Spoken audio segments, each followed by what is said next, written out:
was on this day. In 1948, American singer-songwriter Stevie Nicks, Utah's own Stevie Nicks. Yeah, she went to East High. Oh. So here's a thing about Stevie Nicks. Or are we... I guess so. Oh, yes. Yeah. An elegant way of wasting time. It's Farting Around with Radio from Hell on X96. From the list, 10 things you didn't know about Fleetwood Mac's Rumors album. Okay. Which is where that's from. It's their 11th. It was their 11th studio album. Let me bring it up here. Hang on. And pretty much a classic. Almost everything on it's good. Stevie Nicks wrote that song, Dreams, while in Sly Stone's bed. She was... Was she napping? Sure. I think she had been napping and had a dream. Had a dream? And woke up and wrote the song. It was the second single to be released from the album Rumors. Go Your Own Way was the first one. And so it was Lindsey Buckingham telling Stevie, you gotta go your own way. And she was saying, well, I was having dreams in Sly Stone's bed, so maybe I have. Oh, well. Yeah. So that's that. Stevie Nicks. Really? She was from... Did she go to East High? East High. Mm-hmm. Was she born here? No. Well, how'd she end up here? Did a spaceship drop her here? Was she an Army brat or Air Force brat? Or? Well, let me look. Yeah, look it up. She wasn't here very long, but she did go to East High. Long enough to go to East High? It sounds to me like she's the product of some sort of broken home. Well, that's all that pain creates art. Yes. Is that it? Okay. And again, that's the music biopic that I want to see. I mean, their music is great and all, but I want to see the drama. Yeah, there was a lot of it. That whole story of that band is just, everybody was sleeping with everybody else. And The Nicks family resided in Utah from 1961 to 1964. Let's see. Andy says the dad worked as president of Greyhound. Okay. That's what Andrew in the chat room says. The bus company. The bus company. Yeah. And we had one of them. Yes, we did. So now, if you hear Stevie Nicks sing that song today, it sounds a little different. It's a thunder only happens when it's rain. You heard her speak. She was on a TV show just a while ago. Her voice was a little. Katie. It was American Horror Story. She was. She played, of course, a witch. Oh yeah, of course, because she is one. And it was kind of older Lucy, kind of, you know. But she's still looked great. She didn't go to East. She went to Judge. High. Judge Memorial. I was a Catholic girl. And she went to Wasatch Junior High School before that. Wow. And she got a bad grade in math, which made her parents go, "You're going to private school, young lady. We're going to get you straightened right out." Well, I think more than that, it's like, I'm the president of Greyhound, and no daughter of mine's going to public school. You go to the private school, because we're better than everyone else in town. Greyhound, yes. I rode a Greyhound bus across the country, It was not fun. Yeah, that sounds miserable. Yeah. It was miserable. That's because I didn't have the money to do it any other way. I left Utah to go to graduate school in Pennsylvania. I couldn't afford to fly. Didn't have a car. Greyhound. How's she going to get there? And it was straight through, essentially. It was like an express, It didn't make a lot of little stops.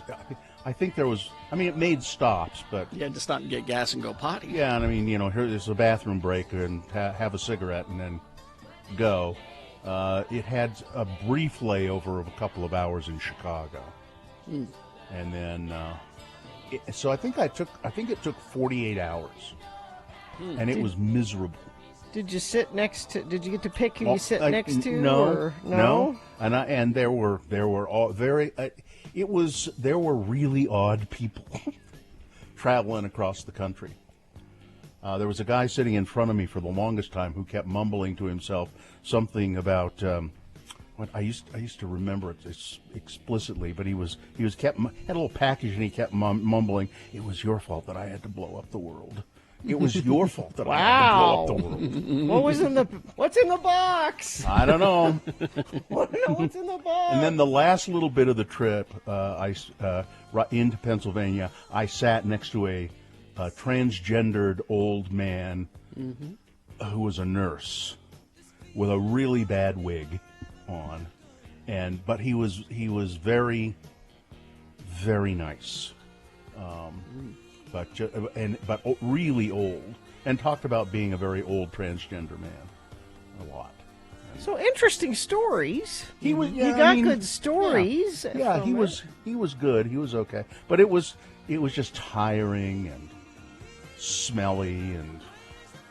Sue just texted me and says, Drew and I rode a Greyhound by ourselves when we were like 9. A 6-hour ride from our grandma's house to our house. Put him on the bus. Said, oh, the 80s. Well, it was cheap too, and there was competition. There was Greyhound, and then there was Trailways. Oh, I forgot about Trailways. Yeah, Trailways was the even lower budget competitor to Greyhound. But I think it cost me $50 or something like that to go across the country on the Greyhound. And it probably would have cost me $10 to go on the Trailways. But there was no guarantee that you'd get there. For that. It's a bus going generally the right direction. So is Trailways gone now? Is it? Yeah, and I don't even know if Greyhound. I think Greyhound's probably still around, but Trailways is long gone. Yeah, I know Greyhound's still around. In Ogden, there was a fairly big Greyhound bus station on the corner of 25th Street and Grant Avenue. It's a great building. Was it Grant? I think it was Grant. And then, there's a restaurant there now, or there was. And then across the street was a smaller office where the Trailways bus was. And that's long gone. But, man. I remember being in the Greyhound bus station in Salt Lake once, and I don't recall why. Well, I hope it was for something legitimate. I didn't get on a bus. I think I was dropping somebody off. Yeah. Or picking them up. I can't remember. I just remember It was Stevie Nicks. She came back for Was her it? Judge Memorial High School reunion. Is that it? And you had to get her on the bus back to California. The bus station was a notoriously dangerous kind of pickup spot and drug spot. It was. If you weren't there Well, to there's go, no TSA with. Yeah. well, yeah, and it was. It was. I mean, people would just go there and hang out. There were hustlers there, male hustlers, and it was not a savory place. No.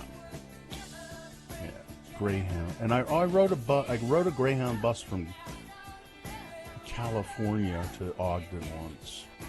That was pretty bad. Yeah. It's terrible. It's a terrible way to travel. It's the only way to fly. Happy birthday, Stevie Nicks. Yeah, Stevie. All this talk Go about Bulldogs. buses and all that. Well, it was her father's fault. That's the exact President of example Greyhound. of farting around. There we go. There we go. All righty then. This has been Farting Around with Carrie, Bill, and Gina on X96, Radio from Hell. Yeah. So we will officially begin the show coming up, and we'll take your check-ins as part of that. 877-602-9696. That's the number to call. Check in with us. Anything you want to talk about. Maybe you have a bus story, a Greyhound bus story. Does anybody still do it? Are they really still around? Oh, yeah. Sure. Yeah.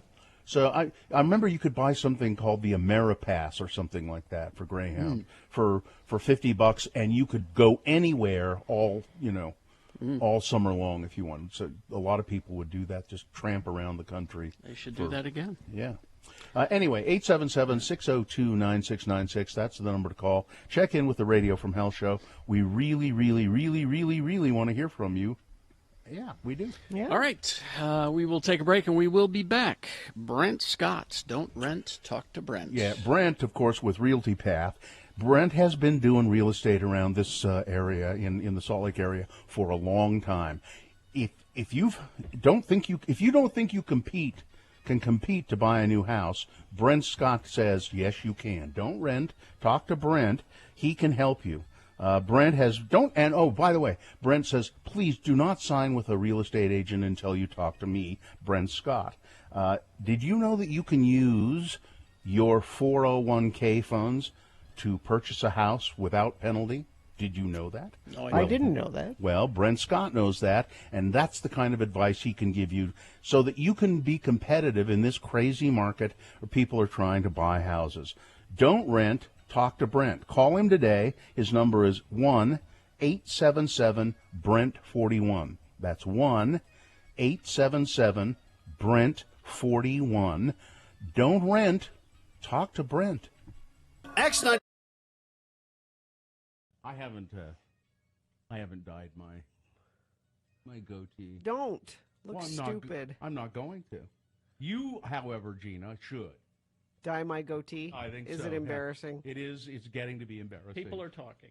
You dye your hair and you dye your eyebrows, but you just let your nose hairs and your and your goatee go. And when you have gray nose hairs and a gray goatee, I've been nose waxing. I've been going to your nose You wax have? place. Yes. What do you can't tell? no, I don't make a habit of looking up your nostrils. Good, I'm glad. I looked up your old address one time, but I didn't. But I have never looked up your nostrils. Why do you go more than? I mean, I go once every 3 months or They something. call me, don't they call you? It's been about a month since you've been in. No. Got to get on that frequent waxer program. There's a punch card. Have you had Jules do it?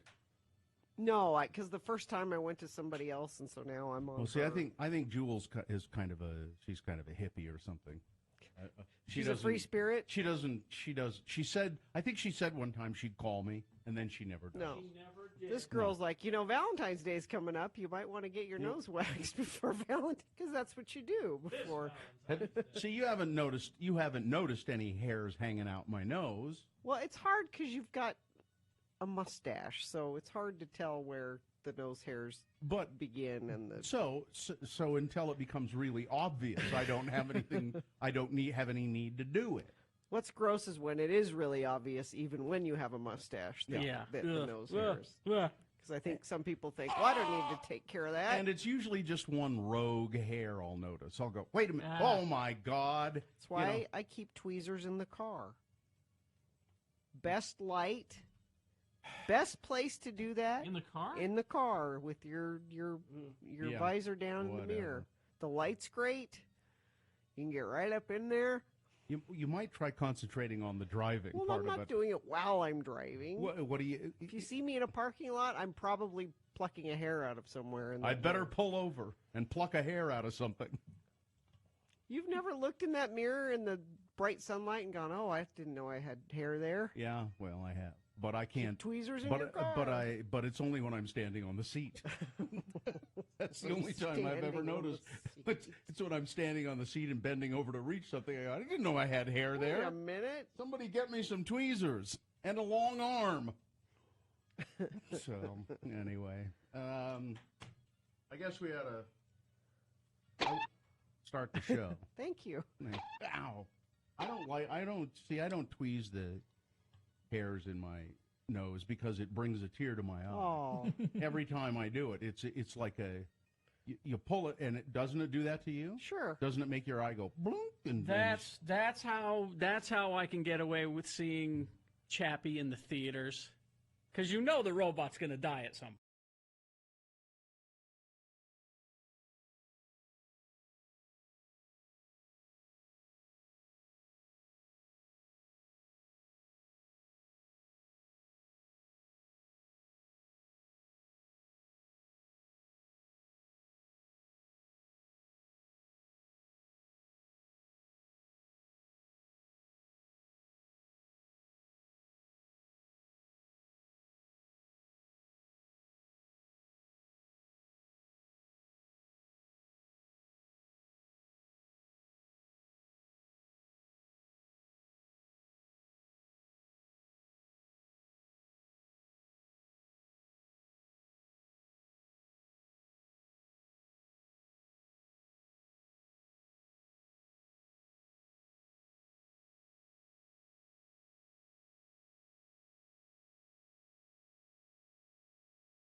Okay, it's 6:23. Let's get this over with. Yeah, we'll officially begin the show and then go to your check-ins at 877-602-9696.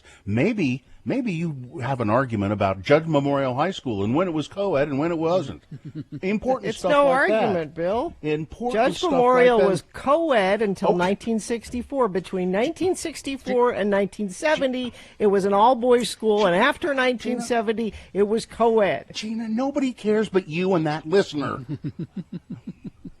Listen, when it comes to getting Catholic schooled, excuse me, then we have to step in, all right? 877-602-9696. That's the number you call. Check in with us, and let's officially begin the show. All right. Brought to you by Young Automotive Group's Summer Fun Sales Event now. Get your choice of a kayak or paddleboard with a cooler with any vehicle purchase. No payments until August when you finance with America First Credit Union. See dealer for details. The moon, you might have guessed, we played the full moon song there because it is a full moon right now, and there was an eclipse. It was beautiful. I saw part of it early this morning, and the moon was bloody looking as well, blood red. So everybody look at the moon. Everybody seeing the moon. The moon is white, is milky white. Everybody look at the moon. Oh. Yeah, I did a song. So all of that means an eclipse with the blood moon means that the world will end. Will end, yes. Today, I believe. And the moon will be as blood. It's there. It's in the Bible. Yeah. Today being Wednesday, it's the 26th day of May in the year of our Lord Jesus Christ, 2021. Day 433 now of our pandemic panic broadcasts. You can see Carrie, Gina, and I in our homes. Well, I'm outside of a motel on I-80. Did you get kicked out, Bill? Yeah. Well, The wife kick you out of the house? no, I got kicked out of the motel. That's why I'm standing outside. 877. Now, see, you got me confused. All right. You're listening to. What time zone are you in? All right, go ahead. You're listening to the world's best and most self-important morning broadcast. It's Radio from Hell, barely 1 degree better than the Daily Farm Report, starring the lords of morning radio, Kerry Jackson, Bill Allred, Gina Barberi. Katie, for short, is in the studio in downtown Salt Lake, making sure that everything runs smoothly, well, as smoothly as she can with this kind of crap going on. And Skip, you liked that, didn't you, Katie? Skip and Miriam, I believe, are trying to help wrangle us as well. They're in the It's producers. just Skip today. Is it just Skip? Yeah, All Miriam's right. still out. Miriam went on vacation, I understand. I want a vacation story from Miriam when she gets back. Just one short vacation story. I'd like Let her to know. That's her assignment. Yeah, I'd like to know where she went. All right. So do we have any check-ins at 877-602-9696? Okay, good. Let's go to Aaron J. first of all. Aaron J. Aaron Good J. morning. I have a question for Bill about Rocky Mountain Oysters. Used to be able to get them at Cowboy Grub. That place closed. I went down to Lucky 13. They don't have them anymore. Is there any other places around here, Bill, where we can get them? Rocky do you Mountain think Bill- Oysters? Well, I think Bill will know this. It's Well, on his it's- business card, Gina, the Rocky Mountain Oyster King. It's on that's there. right. I have a freezer full of Rocky Mountain oysters, which I will. I'll sell them to you if you want. You want a pair? Well, I just, I wanted to try them, and I never got down to Lucky's. And, the waitress was like, well, I've been here 2 years, and we don't have them. I was like, that, and then, best part of the bowl, it's like, how do you say that, without sounding creepy? Only what, There's a place It up says in that- up in northern Utah somewhere that has a Rocky Mountain Oyster Festival, or they used to. We talked to them on I the air thought that years was in ago. Wyoming. It's in Utah, though? Well, maybe it's in Wyoming. We talked Gina to them has- years ago. Gina's got it. Well, I just Googled Rocky Mountain Oysters in Utah, and this says you can get them at Whiskey Street, Okay. Oh, good. Okay, That's right, downtown. Salt Lake. Freshies, Okay. the lobster place, The lobster roll place? I don't remember seeing them on the menu, but Yeah. okay. Rodizio Grill, which kind of makes sense. They do kind of, you can. Yeah, they always have kind of Meat's different meat. meats and stuff. Yeah. Yeah. Yeah. So try Cool. one of We'll have those. to try a couple more places then. The Brazilians use every part of the cow. Let us know. Okay, Aaron J. Let us know. Thank you. Appreciate it. Love you guys. See you later. Let's go to Aaron G. now. Hi, Aaron G. Hey there, good morning. Good morning. Hey, just I was calling in about the eclipse. Saw that this morning, and it was just absolutely beautiful. Yeah. Made my kids get up and go and look at it as well with me. I think it's important for them to experience, the wonders of the universe. Dead. So I'm glad that you all had a chance to view it. Yeah, it was very nice from my vantage point, although it eventually went behind a big tree, so I couldn't see it. Yeah, it was in a that way position, so I couldn't see it from my backyard both times when we took the dogs out to go potty. Well, yeah, it was beautiful though. Yeah, very nice. I got blocked by a cloud for a little bit of it. I also have a Greyhound bus story real quick. Okay. I rode a Greyhound. I think I must have been about 10 or 11 years old. My parents let me ride from St. George up to Salt Lake City. I was visiting some cousins. There's two things I remember about it. The first is that it felt like it took about 36 hours to go from St. George to Salt Lake. And the second was that it stopped in about 100 different towns that I had never heard of. So that was the last Greyhound bus I ever rode. Yeah, so the Greyhound was the lifeblood of a lot of little towns, and it would make frequent stops to and there were now I think there was probably an express option as well. You could have taken one that would just go straight through, but you took the local Greyhound, and they stopped. That's the one I took from California. It stopped in all kinds of weird places on the way back up to Ogden. All right. Thanks for calling. Have a good day. Thank you very much, Aaron. Let's see, checking in from Cincinnati, Cicada Watch 2021 update. Oh, yeah. Some of the little bastards have started coming out, but the big ugly ones haven't even arrived yet. I'll keep an eye on it for you. Yeah, Thank you. let us know. Thank you. Traffic, please, Gina. Let's see if we have anything to concern you with so far this morning. Pretty soon, probably tomorrow, we're going to start with the, Memorial Day traffic reports. Everybody's headed out of town. But today, so far, so good. I have no accidents to tell you about. Unless you have something to tell me about, even from Cincinnati. I'd love a traffic report from there and let people know. Because apparently we have listeners in Cincinnati. They need the traffic, too. That's Father's Day that's the Rose City, I thought that was Portland. You're right. It's the Queen City. Sorry, the Queen City. Father's Day is right around the corner. Make your dad proud this year. Get him and yourself Manscaped Lawnmower 4.0 Groin Trimmer. Get 20% off and free shipping with the code X96 at manscaped.com. All right. We will take a break. In the next break, we'll have not only big boy news, but also things that must go. So stand by for all of that. Wendy's for breakfast. You can start your day right at Wendy's, getting a classic sausage, egg, and cheese. It's the one that I pick, or the classic bacon, egg, and cheese breakfast. Now, people say, why are you giving preferences? I think bacon gets plenty of due. All right, sure. You get sausage needs a moment. Exactly. Give sausage a moment. I mean, there are bacon socks. There are bacon air fresheners for your car.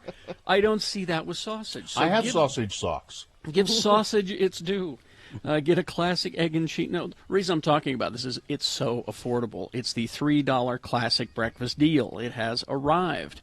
So, once you have breakfast, with your spouse, then get second breakfast on the way to work, or take in some sandwiches for the people you work with or the class, wherever you're headed this morning. The classic classic sausage, egg, and cheese, or the classic bacon, egg, and cheese breakfast. And they also serve them with the small seasoned potatoes. They're crispy and delicious. And again, all of that for just $3 at Wendy's. Hit the drive-thru.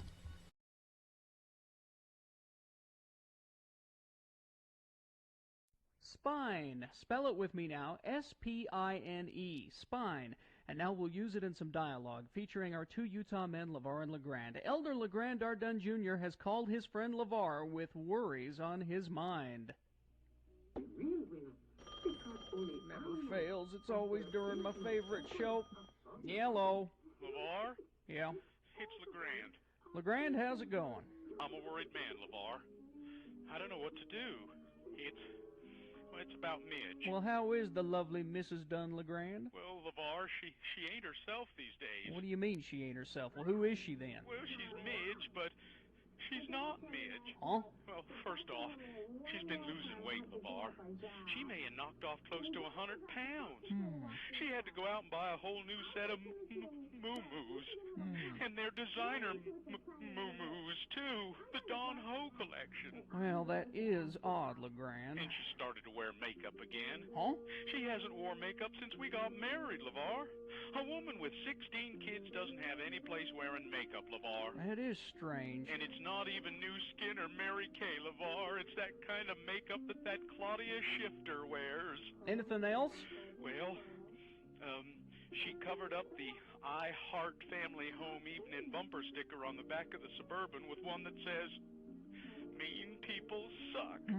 Something is definitely up, LeGrand. I know. So, I've been kind of trying to track down her whereabouts to see what's up. You mean you've been spying on Midge? Well, I wouldn't call it spying exactly. Just keeping tabs, you know, like waiting down the street from the house and then following her car. Spying. That's what that is, LeGrand. Spying. Well, did you find out anything? Well, when she said she was going to Relief Society, I followed her, and she ended up at the Deseret Gym.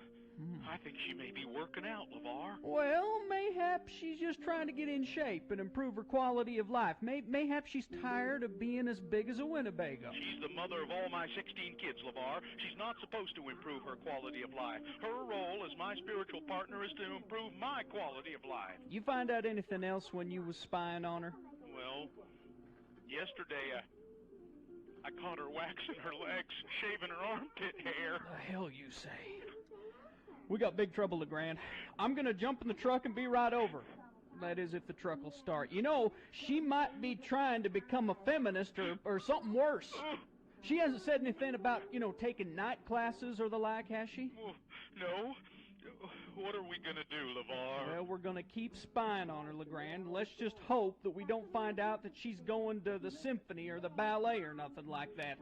Tell you what, though, if we do, you pack them kids up in that Suburban and you skedaddle out of there.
I feel heard and understood.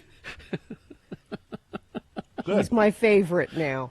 Well, you should be watching that show. That's good that those people This validate you, Gina. elderly British couple. Yep. They are my people. At least Well, he is. What's his great. name?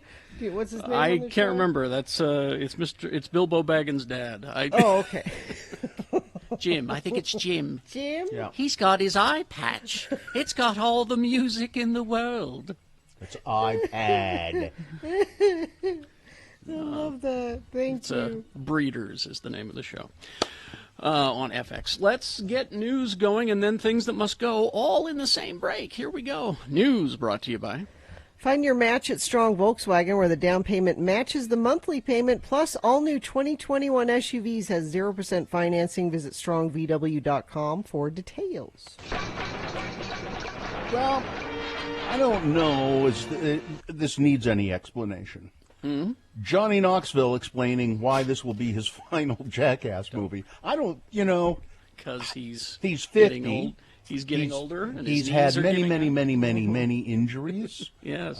He's managed to escape. You mean it's the not clutch. that he's wised up, and that's not what it is? He's managed to escape the clutches of drug addiction, and I just don't think any explanation is necessary. He needs to do one more because he needs the money, and then maybe he'll find something else to do.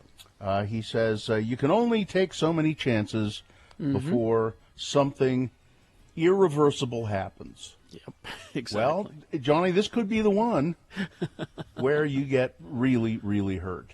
But he's going to do one more, and good luck.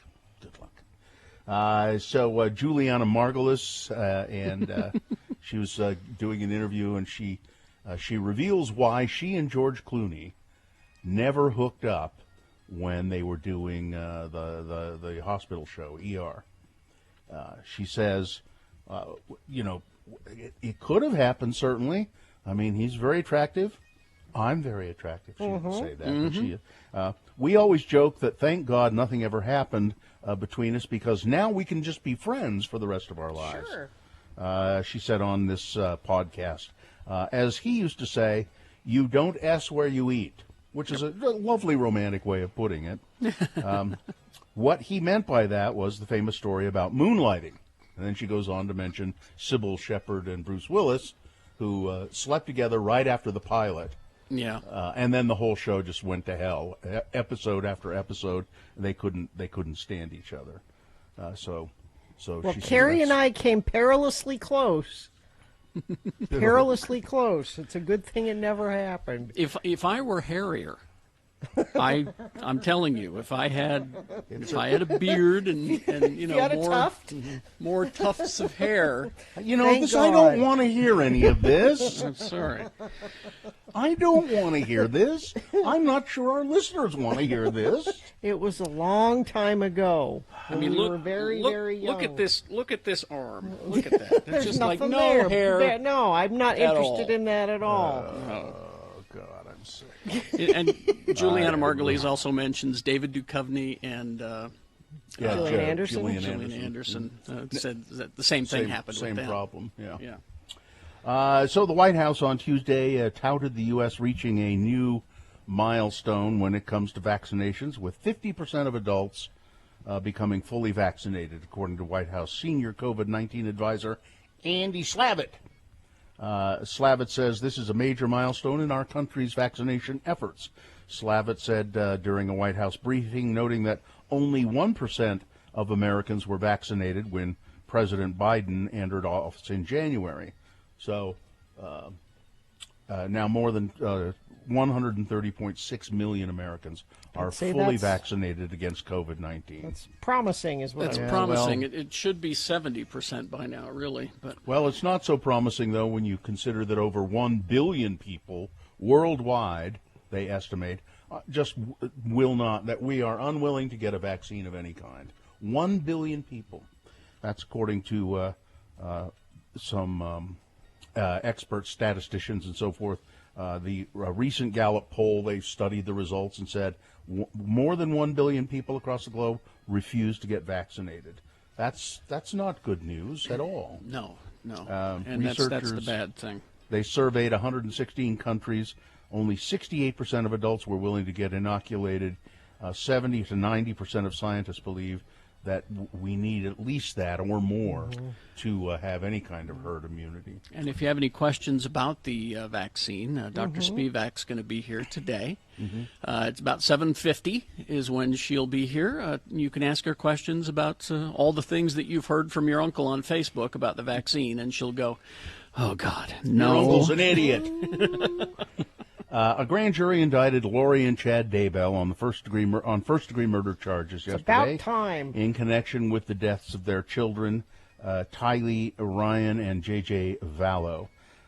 Chad I Daybell, indicted them months ago, but Chad, yes, you did, and you know, Gina, you've got a legal mind that just won't quit. Yep. Chad Daybell was also charged with first-degree murder in connection with the death of his first wife, Tammy Daybell. Both Chad and Lori were also charged with 3 counts of conspiracy to commit murder of all 3 victims, according to the Madison County prosecutor, Rob Wood. While the indictment doesn't reveal any details of how the 3 victims died, it does say that Chad and Lori endorsed and espoused specific religious beliefs in order to justify or encourage the killing of each victim. The indictments were handed down on the day J.J. Vallow would have been 9 years old.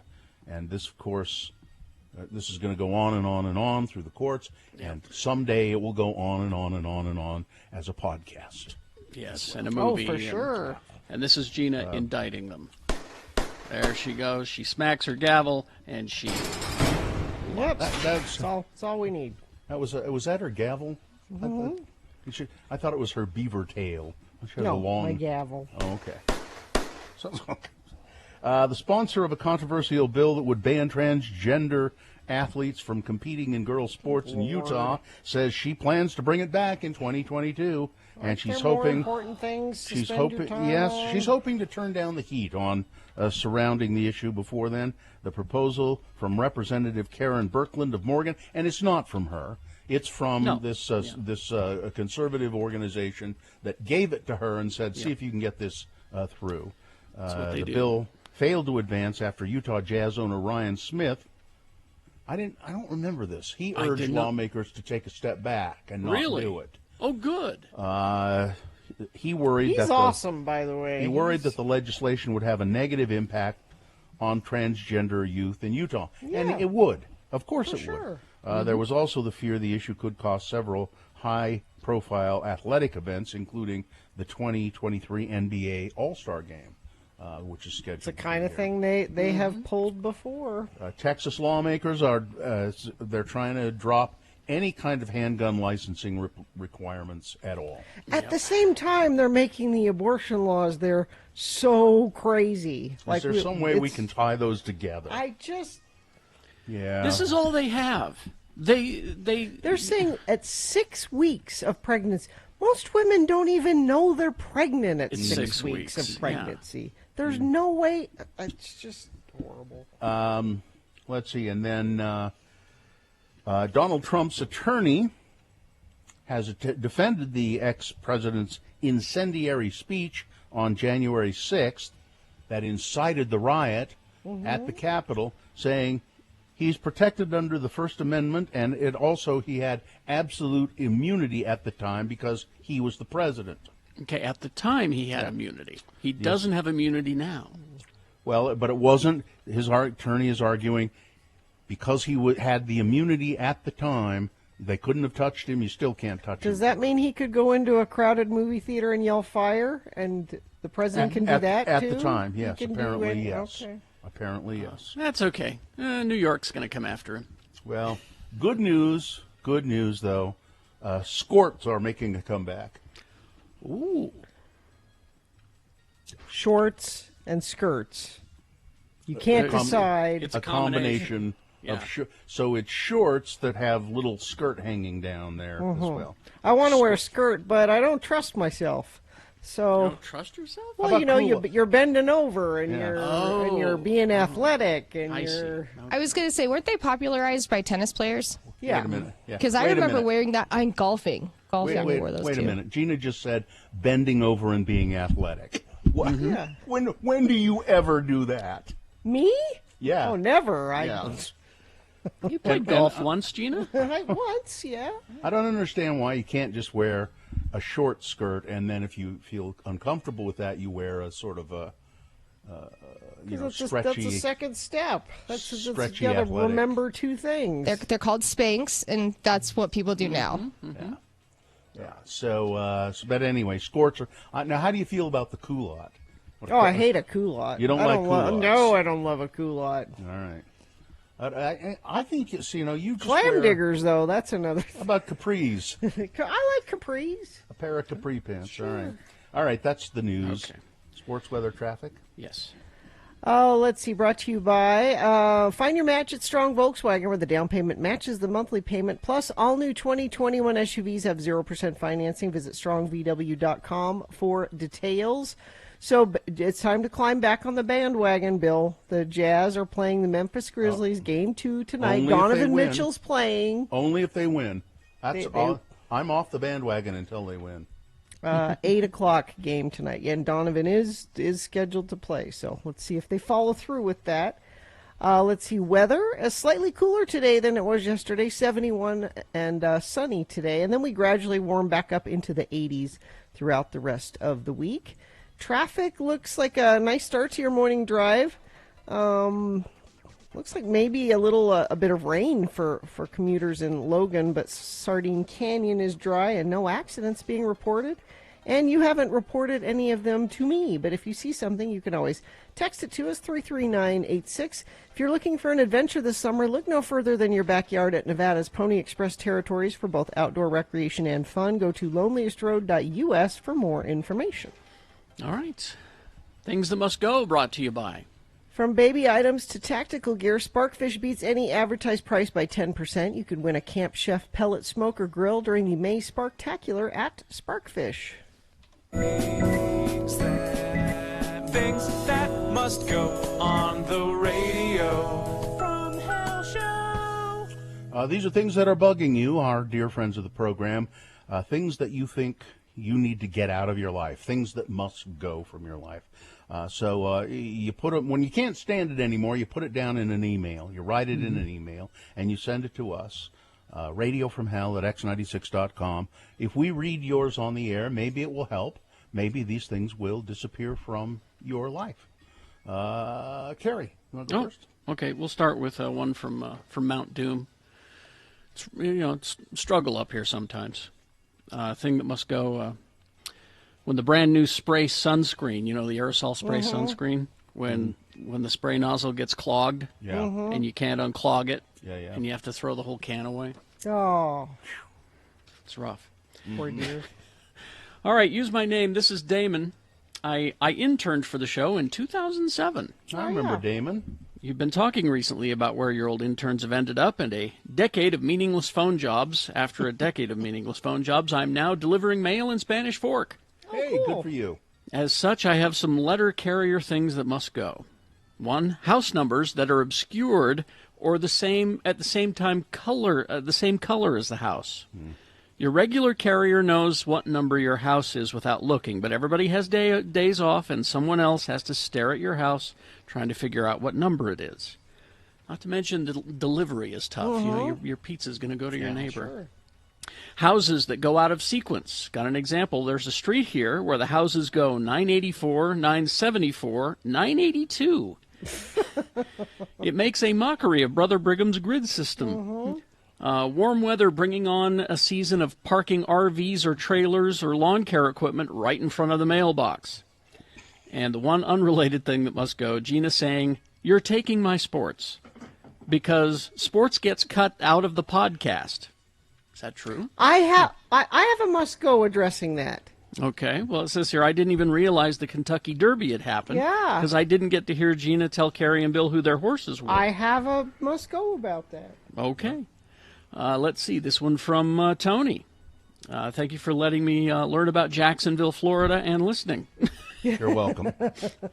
Things that must go. Conservative people loving the gun manufacturers in Israel, but never mentioning that abortion is permitted there and can be paid for by the Israeli government committees.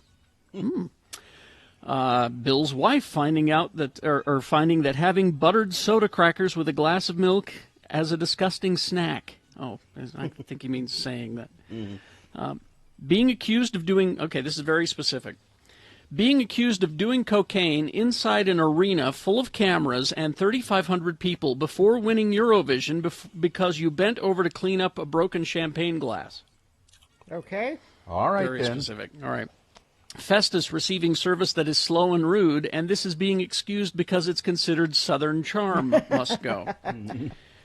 Anyone being able to pay $1,750 to advertise fake magnetic blankets with Nazi technology that can rejuvenate a woman's sexual health on local lifestyle news programs. Dogs chasing porcupines, and finally, things that must go. Parents who are worried about children watching Mr. Rogers' Neighborhood growing up to be homosexuals. It's okay. My father is dead. So don't worry about that one. All right, I'll go. So, I'll go. Well, should I address the... Okay, you can go. You go ahead. I was just because it related to one Carrie read, that's all.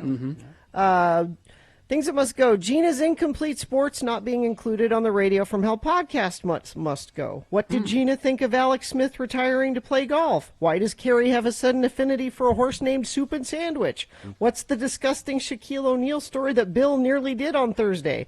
Listeners to the podcast don't know because Gina's incomplete sports isn't included on the podcast and hasn't been for some time. Stay care, Hunter. You want to comment on that, Katie? Because there's no reason that it should be cut out. We can keep it in. I have no problem with that. I'm pretty sure I left it in on Mondays, so I will just make sure we start keeping sports in. Okay. All Thank you. This from, let's see, please don't use my name. Not being able to use my PTO because I'm the only person who comes into the office. I get to hear about everyone else gets to take little vacations or mental health days, but I can't because no one else wants to come in and cover the phones. Not being able to take a lunch break because I'm the only person who comes into the office. Leaving my house in the morning with a clean kitchen only to come home to a sink full of dirty dishes with bits of cereal, shredded cheese, or whatever food scattered around the corner. People in my house not using the spoon holder on the stove that actually has the word spoon engraved on it. Wow. Instead, they use my clean hand towels to put their food-covered spoons, spatulas, utensils on, and when I go to dry my hands, all of the towels are dirty. Every single time. Please make this stop. And finally this, dearest Radio from Hell, I implore you to invoke your Crom-given powers to get rid of these nuisances. Okay.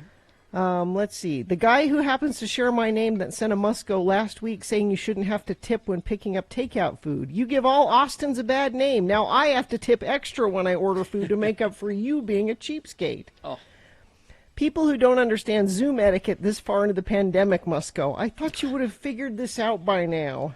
And finally, the last person from last week's Must Go who said you shouldn't wear noise-canceling earbuds at work. Carrie was right. I don't want to talk to you. Go away. I'm listening to the Radio from Hell podcast. Exactly. All right, I have a couple of my own must-goes. First of all, I listen to NPR on the weekend edition, Lulu Garcia Navarro. And every week I have to hear her say, and now it's time to play the puzzle with the editor of the New York Times puzzle, Will Shortz. The editor of the New York... Why are you emphasizing the word of? Jeez, it makes me mad. Then another thing that must go is when you find a little... I've got it in my hand here. It's so small you can't see it probably. It's a little chrome screw of some sort. Okay. Not a bad... it's something that's screwed into something else. It looks like a little leg of something.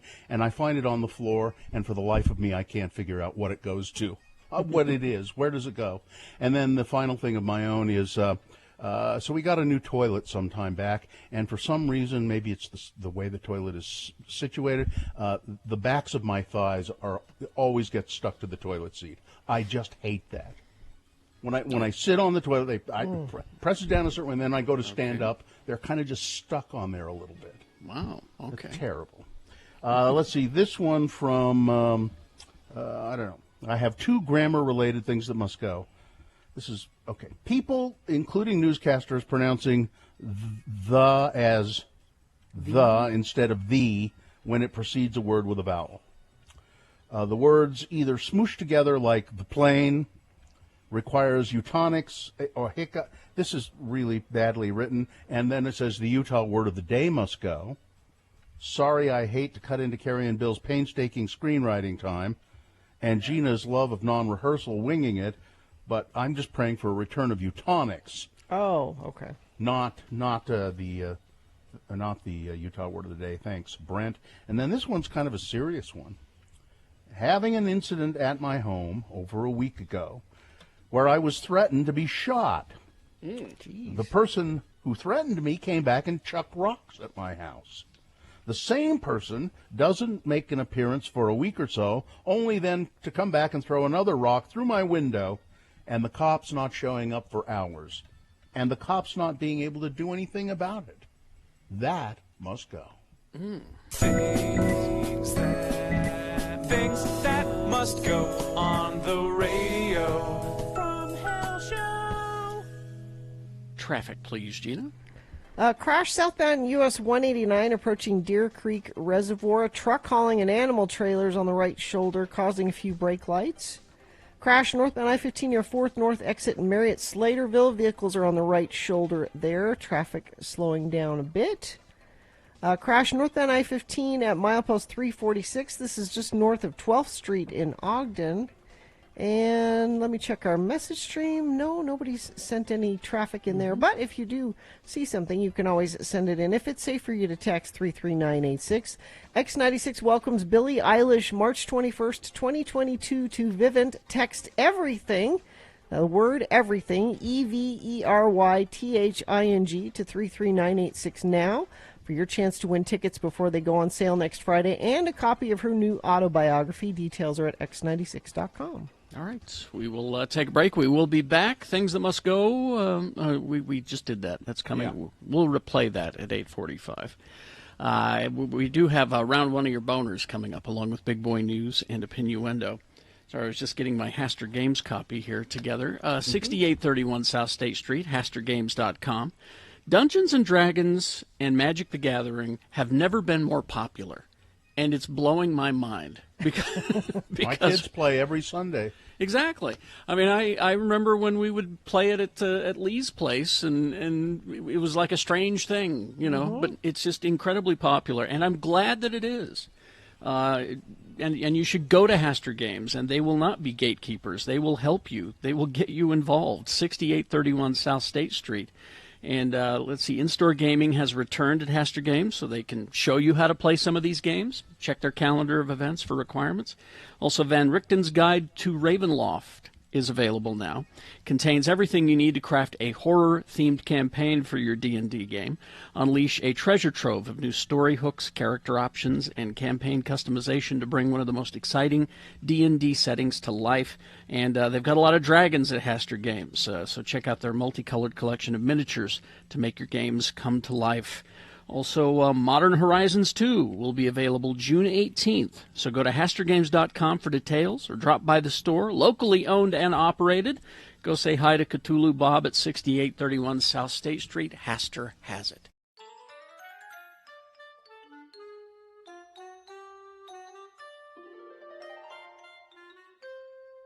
Gina's back. So anyway. So anyway. Carrie walked in and he said, "You're walking like some of your..." You're walking like somebody who had their guts ripped out. You're walking like your insides are all wrong. You know, because she was doing this. Yeah. And I started to tell Carrie, and then I said, "Wait, I'll tell you on the radio." What you should never do is go on message boards about surgery. You should never go on message boards about anything. I don't care if it's the Incredible Hulk or surgery. Well, you just don't. You know what you should do? Yeah. But you're curious, you know, you want to hear what other people's experiences are and what their recovery is. And what happened? And, well, before the surgery, I went on a message board and somebody was asking the question, you know, well, what fills in the hole where they take out what they take out? And there's a hole there. Well, the response was... Well, now, the response was... The uterus is what we're talking about. Yes. And Gina's uterus weighed 43 pounds, which is amazing. It was the size of a medicine ball. It was prize winning. I'm a size 2 now because but They remove it, and the way the person in the message board explained it is, well, it's picture just having a big bowl of spaghetti and just taking a big scoop out of the bowl of spaghetti. It just kind of fills in where the hole is. But that just takes a second. Like spaghetti. Kind of goopy. You just watch the spaghetti fill in. It just takes a second. Like biscotti.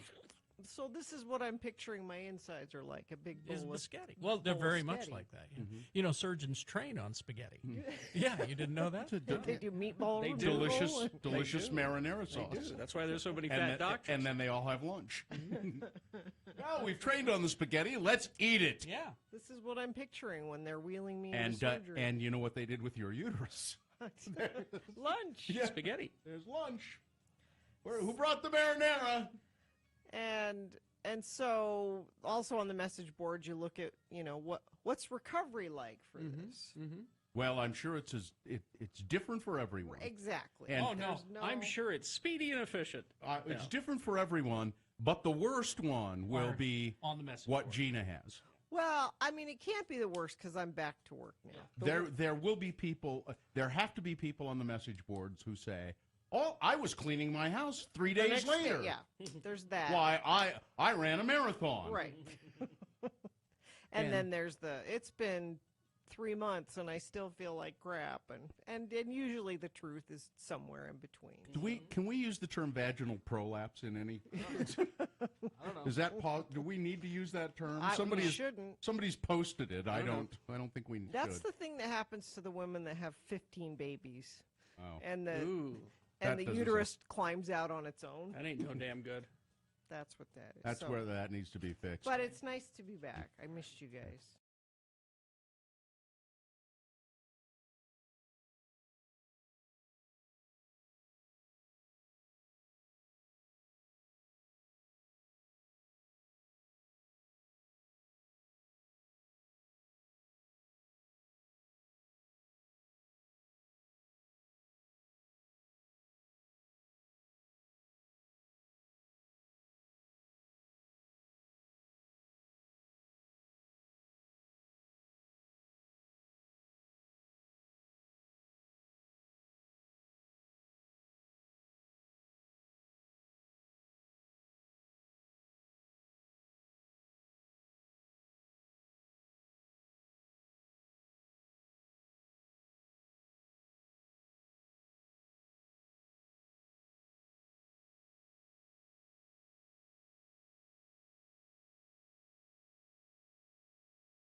like her, doesn't it?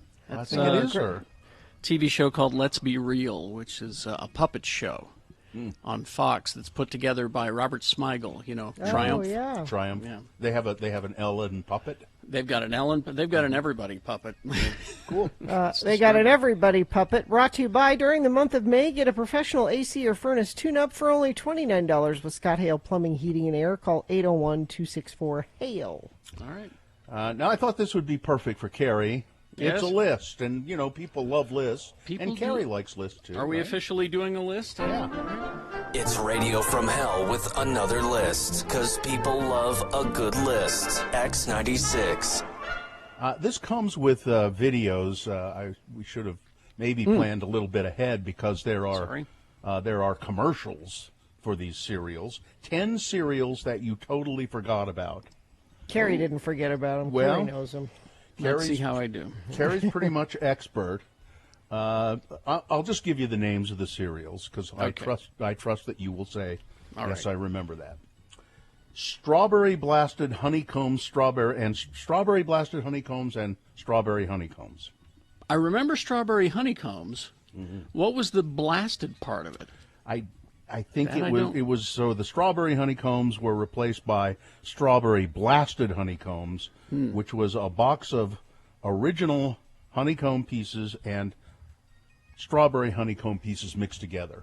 Oh, I thought it was somebody swearing. Those blasted honeycomb. I thought it was like that. No? No, it was not that. Honeycomb, a delicious little cereal. It's not. Yeah. It's not sweet, even though there's honey in the title. It's not that sweet. And then it's got a big bite. Well, yeah, it's not small. And they stayed pretty crispy in milk too. Honeycomb, won't you be my baby? All right. Smurf Magic Berries. I never had it. I remember it because it looked really sweet. Mm-hmm. The Addams Family cereal. This I remember. It was actually quite tasty. Really? Yeah, it was like a corn. It was just like a corn cereal, like a Quisp or something like that. Yeah, it was often compared to the taste of honeycomb kicks and Cheerios. Featured pieces in the shapes of skulls, headless dolls, and dismembered hands. Delicious. So I don't know how you could tell that that's what it was. You know, it looks like little pieces of cereal. Nesquik cereal. Yes, it made your milk chocolatey. Right. Makes sense. Mm-hmm. This one everybody kind of remembers, I think. Now see, the Nesquik cereal is actually just a repackaging of a cereal from the 70s called Crazy Cow, which had 3 different flavors. There was strawberry, vanilla, and chocolate, and also made your milk chocolatey. Or strawberry. Flavored, yeah. Mr. T cereal. I've got a box somewhere. It was made by the Quaker Oats Company. Mm-hmm. And it was it's kind of like Captain Crunch, it says here.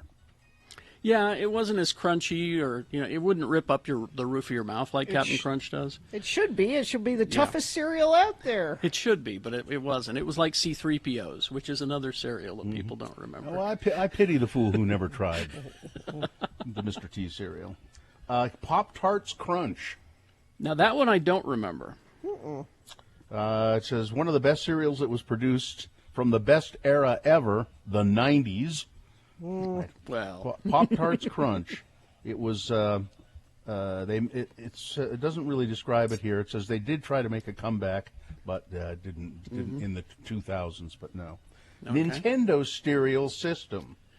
The Nintendo cereal system was like the Nerds cereal in that it was separated. The box was separated, so you had 2 different flavors. Yeah.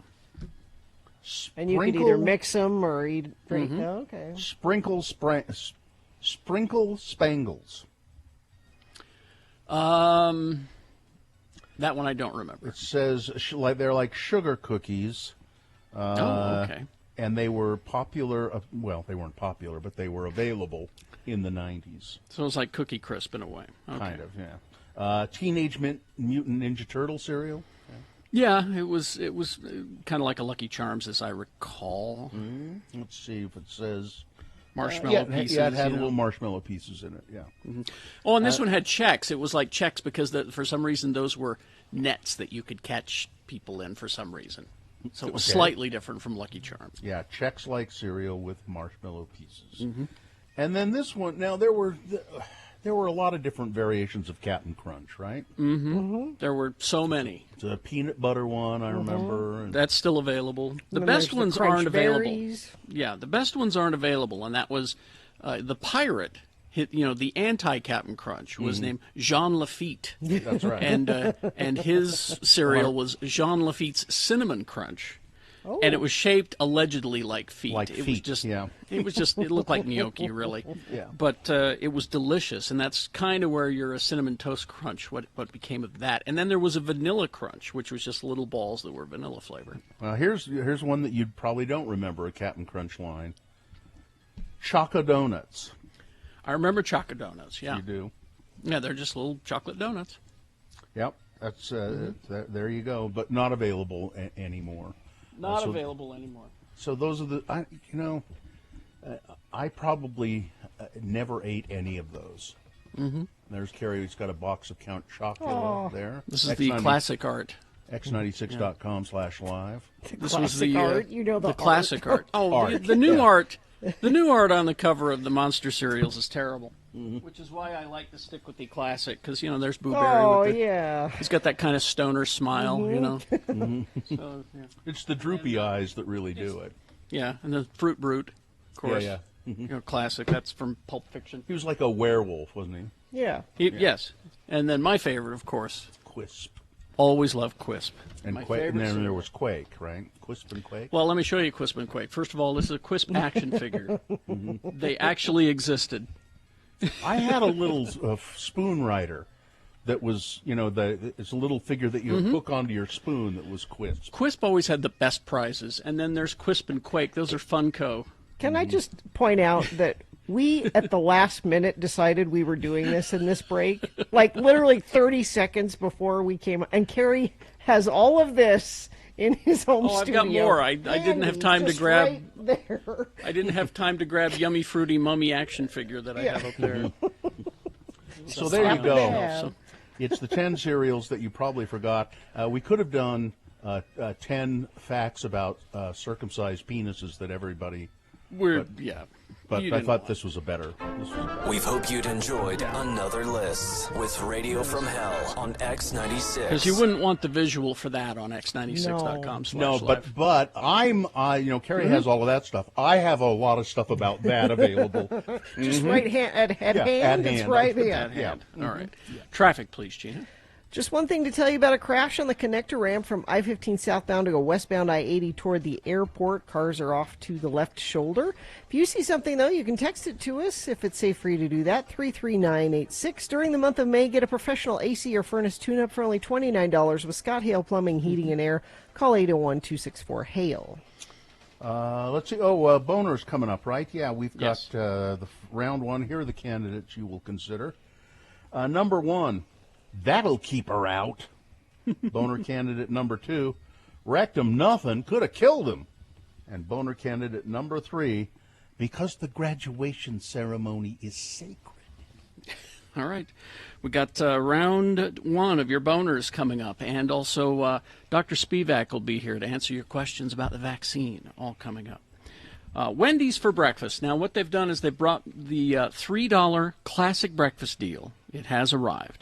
So you get your choice of the classic sausage, egg, and cheese sandwich or the classic bacon, egg, and cheese sandwich. Now, they pair that with these small, crispy seasoned potatoes. They're just delicious. You have to try them. I wish I could describe them better. You have to try them.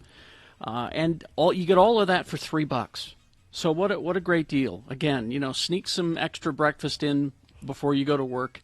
Yeah, you had breakfast with your spouse this morning, but they're not going to know. You just pull to the drive up, and it's $3. That's coin, some coin change you got there in your car. Easy to do. Or if you really want to impress the office or class, you take them some sandwiches because it's very affordable. $3. So you get your fresh, cracked grade A egg on every breakfast sandwich and those hot and crispy seasoned potatoes with each one.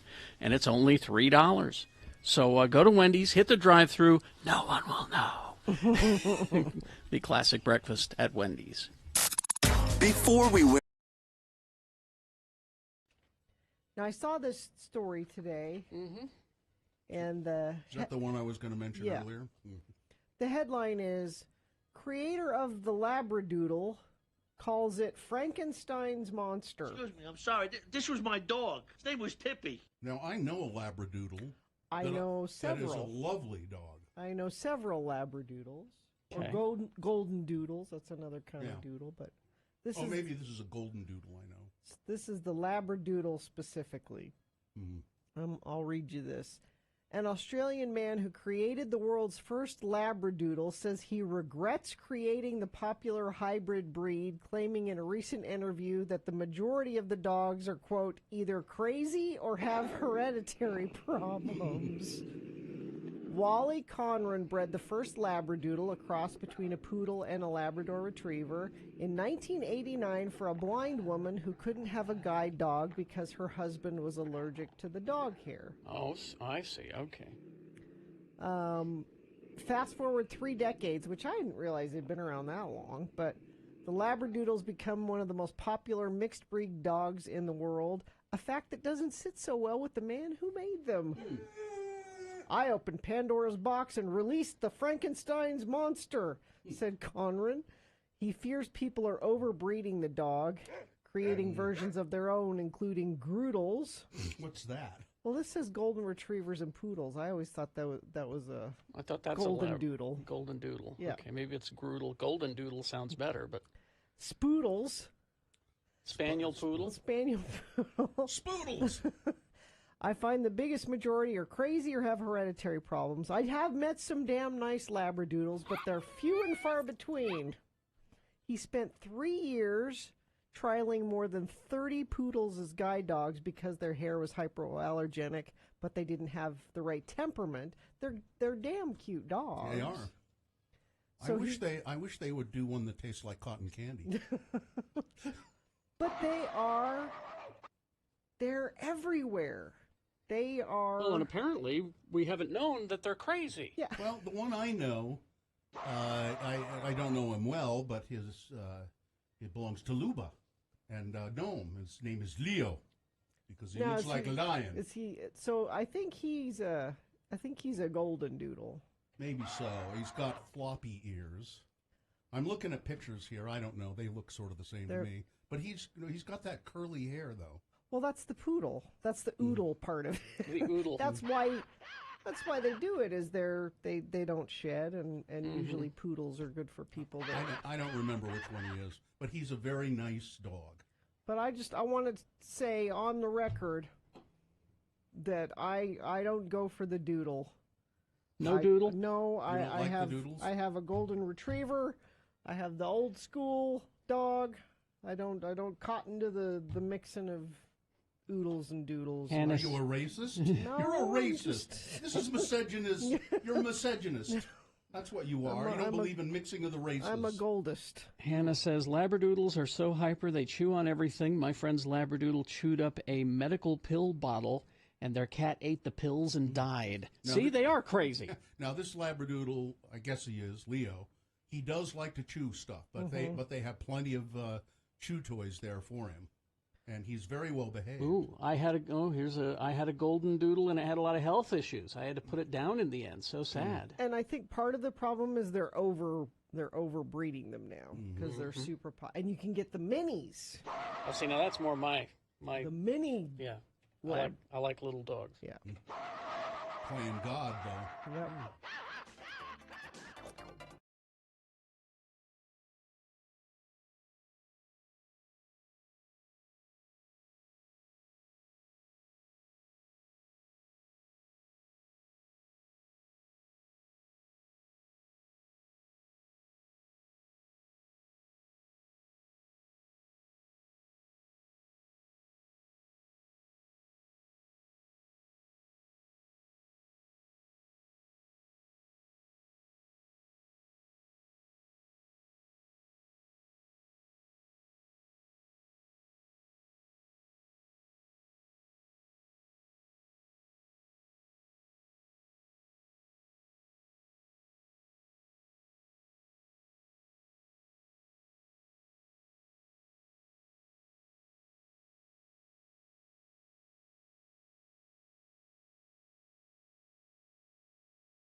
Okay, let's get to it. 7:24, time for round one of your boners. Here we go. 3 news stories. These are examples of bad, stupid, funny human behavior. You'll decide with your vote. These 3 candidates, which one is the worst, which one should go forward to boner fight and possibly become boner of the day.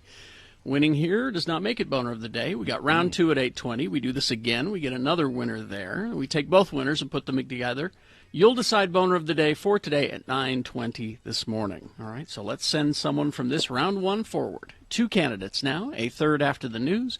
Once you've heard all 3, you'll vote, and one of you lucky random boner voters will receive a pair of tickets to see Nathaniel Rateliff and the Night Sweats. The Stateroom presents Nathaniel Rateliff and the Night Sweats at the 2021 Deer Valley Concert Series, Friday, August 20th. Listen all week to Radio from Hell for your chance to win tickets, and a random boner voter will win. If you win those tickets, you can give them to me.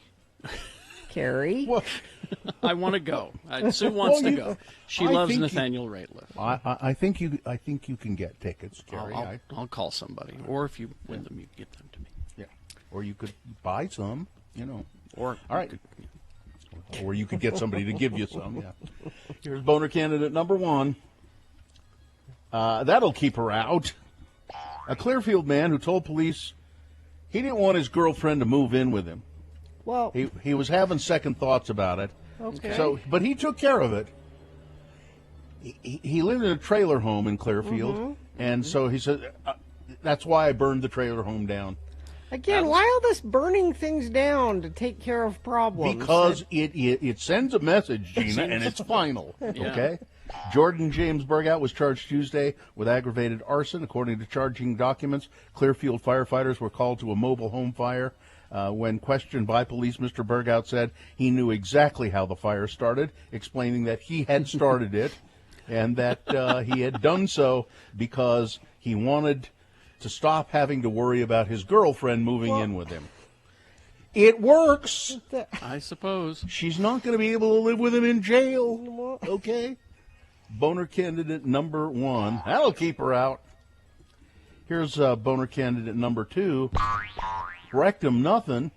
Almost killed him. Doctors in India are warning about a peculiar hazard. I guess it's peculiar. In a new case study this week, they detail having to remove a can of aerosol spray deodorant from a patient's rectum. It's an injury made even more potentially dangerous due to the risk of fire or explosion. Yeah. Should the offending object be removed using cautery or any kind of an energy device, the doctors write. Household objects getting stuck inside people is nothing new. They slip and fall a lot. It happens all the time. This behavior can be the result of mental illness or curiosity or something else. We wondered what would happen. According to the authors of a new paper published in this case, it says a deodorant aerosol spray can inside a patient's rectum is particularly rare. The discovery was apparently enough to compel them to issue a warning to other people about the possible risks that could come with this peculiar kind of rectal object. And as a matter of fact, they entitled their warning, "Rectum Nothing." It could have killed him. Boner candidate number 2. Coming up in a moment, boner candidate number 3. Because the graduation ceremony is sacred.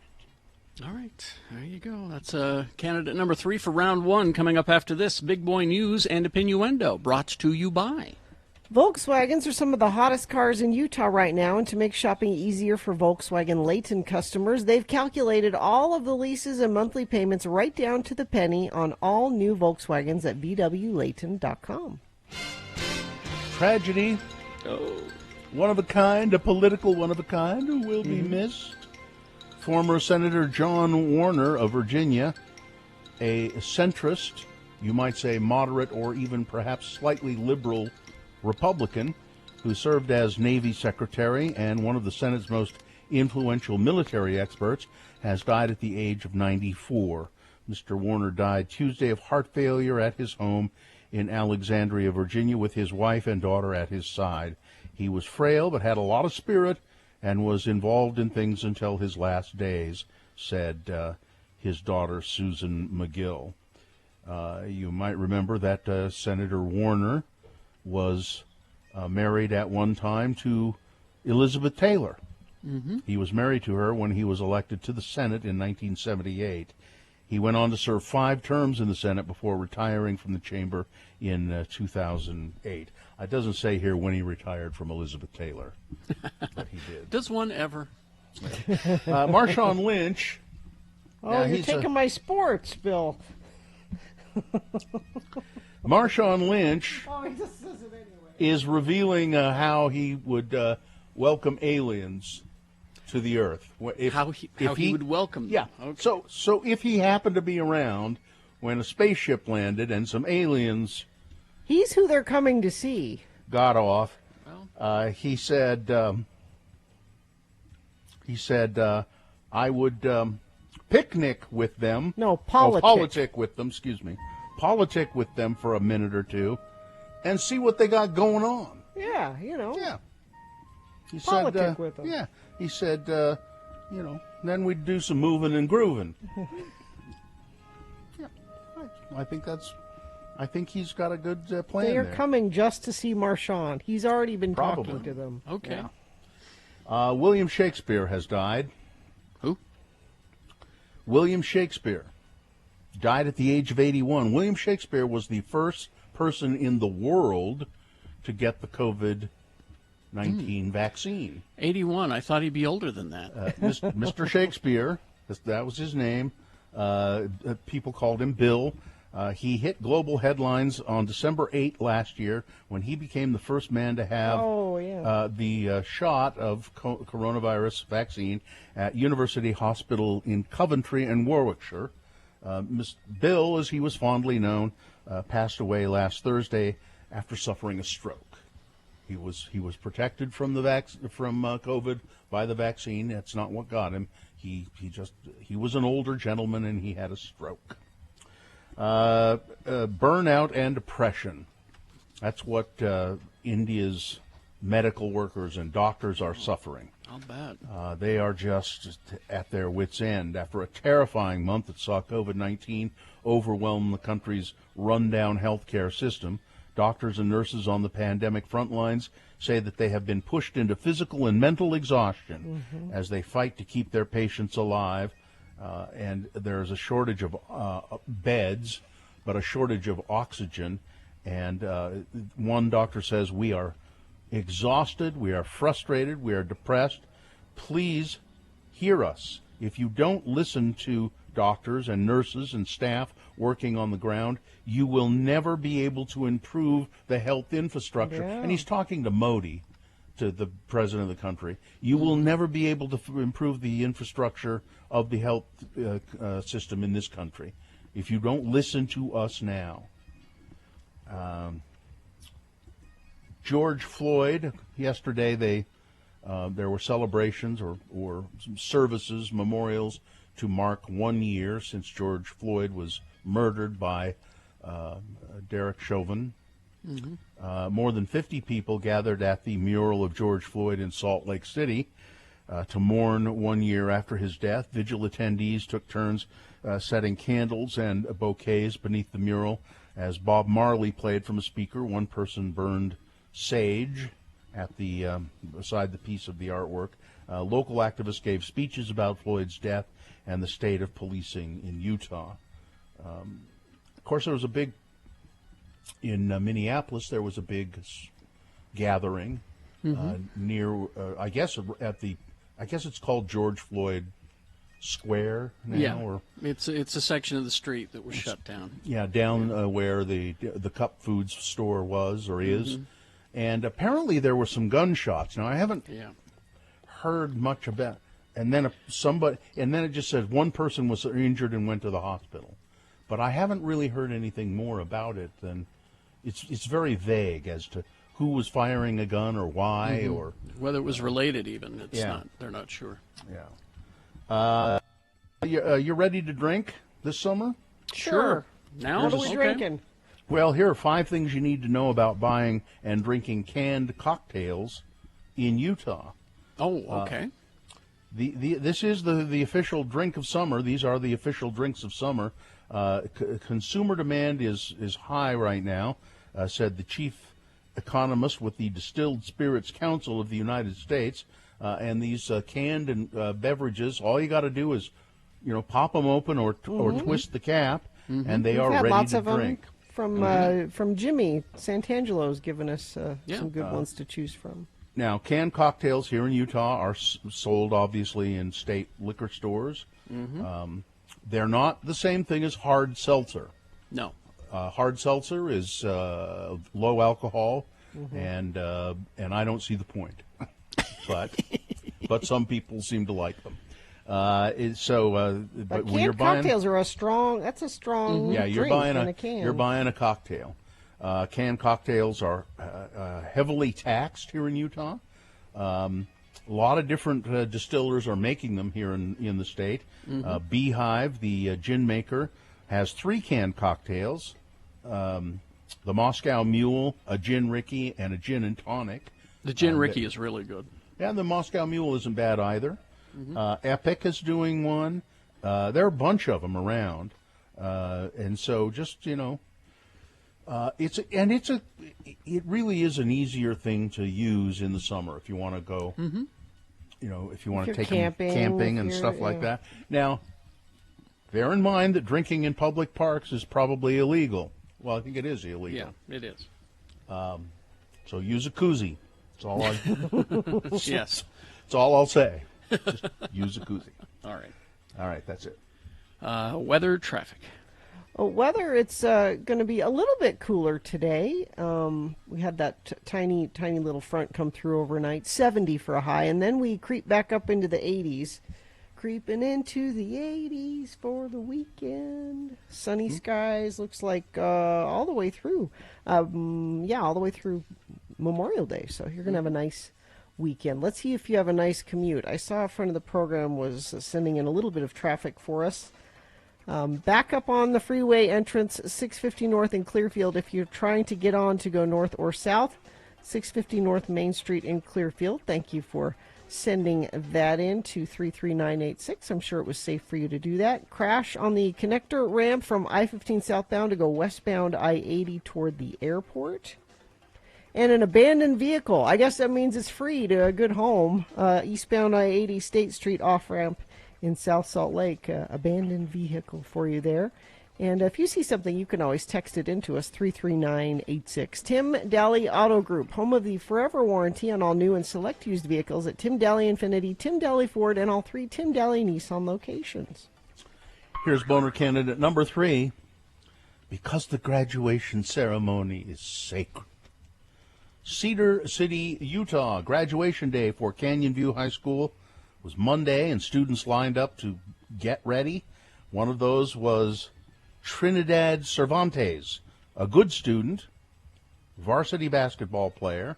She was ready to graduate with her family watching. Okay. We were getting ready to go, and one of the teachers called me over and said, you can't have your cap decorated.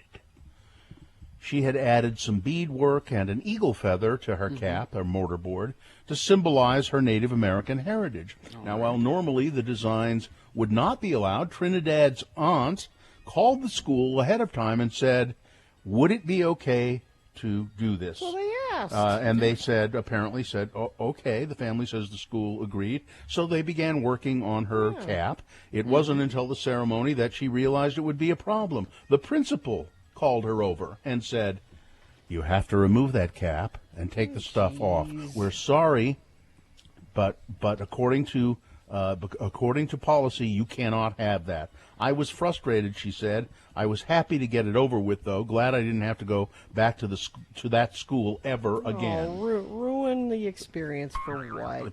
The principal said, for permission. Because Gina, the graduation ceremony is sacred. We can't have people wearing leis. We can't have them decorating their caps. Because what's the bad thing that happens if you because it's sacred. Because it's sacred. Boner candidate number 3. All right, let's review the first 2 and vote. Boner candidate number 1. That'll keep her out. a man who didn't want his girlfriend moving in with him in his trailer home up there in Clearfield burned the trailer home down and told the police, I did it because I didn't want my girlfriend moving in with me. Boner candidate number 2, wrecked him nothing, could have killed him. It's a story about a man putting an aerosol deodorant can in his rectum. Please don't do that. No. Please, it's dangerous. And boner candidate number 3, because the graduation ceremony is sacred, Gina. Okay, here we go. You've got to decide of these 3 candidates, which one is the worst. Which one deserves to go forward to boner fight and possibly become boner of the day? Winning here does not make it boner of the day, by the way. Nope. As round 2 happens at 8:20, we do this again. We get another winner there. Then we take both of our winners, one from each round, and put them against each other for boner fight at 9:20 this morning. That's when you'll decide boner of the day for today. All right, so right now send one of these 3 forward. 1, 2, or 3. Remember your candidate number, the one that you think should win. Put that single digit in the message of a text. Text it to 33986. Call the producer's booth. Talk to Skip, 877-602-9696. Take your vote via voice. Or go online, x96.com, looking for the box that says Boner Voting, May 26, 2021, and vote there. All right, and then as soon as we award the boner on the other side of these messages, that's when Dr. Spivak will be here. And she'll be taking your questions about the vaccine, so be ready to call. Here we go, round 1. Oh, that's right. We got to talk about Hoops. Hoops Vision. Hoops yes, Vision. Indeed. Mothers are amazing, you know. Mm-hmm. And Mother's Day is coming up. When is Mother's Day? Next May. Next May. They're celebrating the whole month of May, Bill. Oh, I see. That's why they're doing it. Even though, Mother's Day happened already, but mothers are still great. Hoops Vision is honoring and celebrating moms all month long, and they've got a moms-only LASIK special available to boss moms. LASIK at Hoops Vision will offer your mom, freedom from glasses or contact lenses. So take advantage of it right now. $1,400 off. Wow. Moms only, special pricing, $1,400 off LASIK. That's right, $1,400 off. That's $700 per eye. If you want to find out about it, get your free, very important mom consultation right now.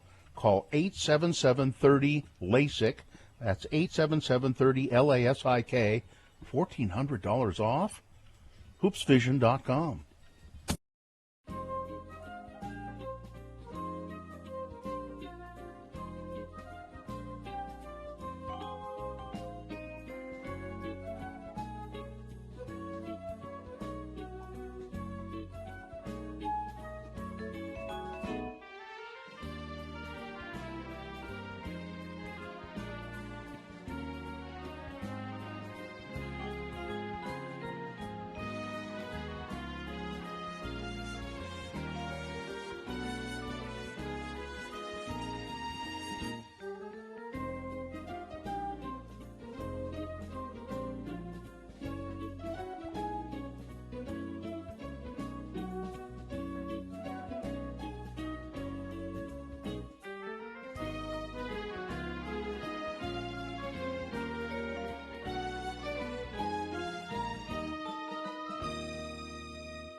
questions. We got now that we've got the boner voting taken care of, 877-602-9696. Line up, get your questions ready for Dr. Spivak. Talk about the vaccine, talk about COVID, all of that. Let's debunk some things today. Any questions you have. Yeah, let's do that. So 877-602-9696. And we'll do that as soon as we award this, round one of your boners. And it's brought to you in part by Thai-inspired noodles and chicken. And the Stateroom presents Nathaniel Rateliff and the Night Sweats at the 2021 Deer Valley Concert Series, Friday, August 20th. Listen all week long to Radio from Hell to win tickets from X96. Boner candidate number one. Well, that'll keep her out. It's a Clearfield man who didn't want his girlfriend moving into his trailer home with him. He had second thoughts, so he burned it down. And when the firefighters and the cops got there and said, "How'd this fire start?" He said, "Well, I started it. Keep my girlfriend out. I don't want her living here." Okay. Boner candidate number two. Wrecked him nothing. Could have killed him. A man somehow got a deodorant can stuck in his rectum. It was safely removed, but it could have been very dangerous. It could have exploded. So let that be a lesson to you. I hope you don't need that lesson. So, I just am picturing somebody right this minute just about to do it and then stopping. Wait a minute. And then boner candidate number three, because the graduation ceremony is sacred. Cedar City family upset because school, apparently they told her that she could decorate her graduation cap, her mortar board, if you will, with some feathers and beads because of her Native American heritage. And then when she got to graduation ceremonies, the principal said, "Well, you can't do that," and made her take all of it off because, graduation is sacred. Let's see. Marissa won tickets to see Nathaniel Rateliff and the Night Sweats. And the winner, boner candidate number three, because the graduation ceremony is sacred.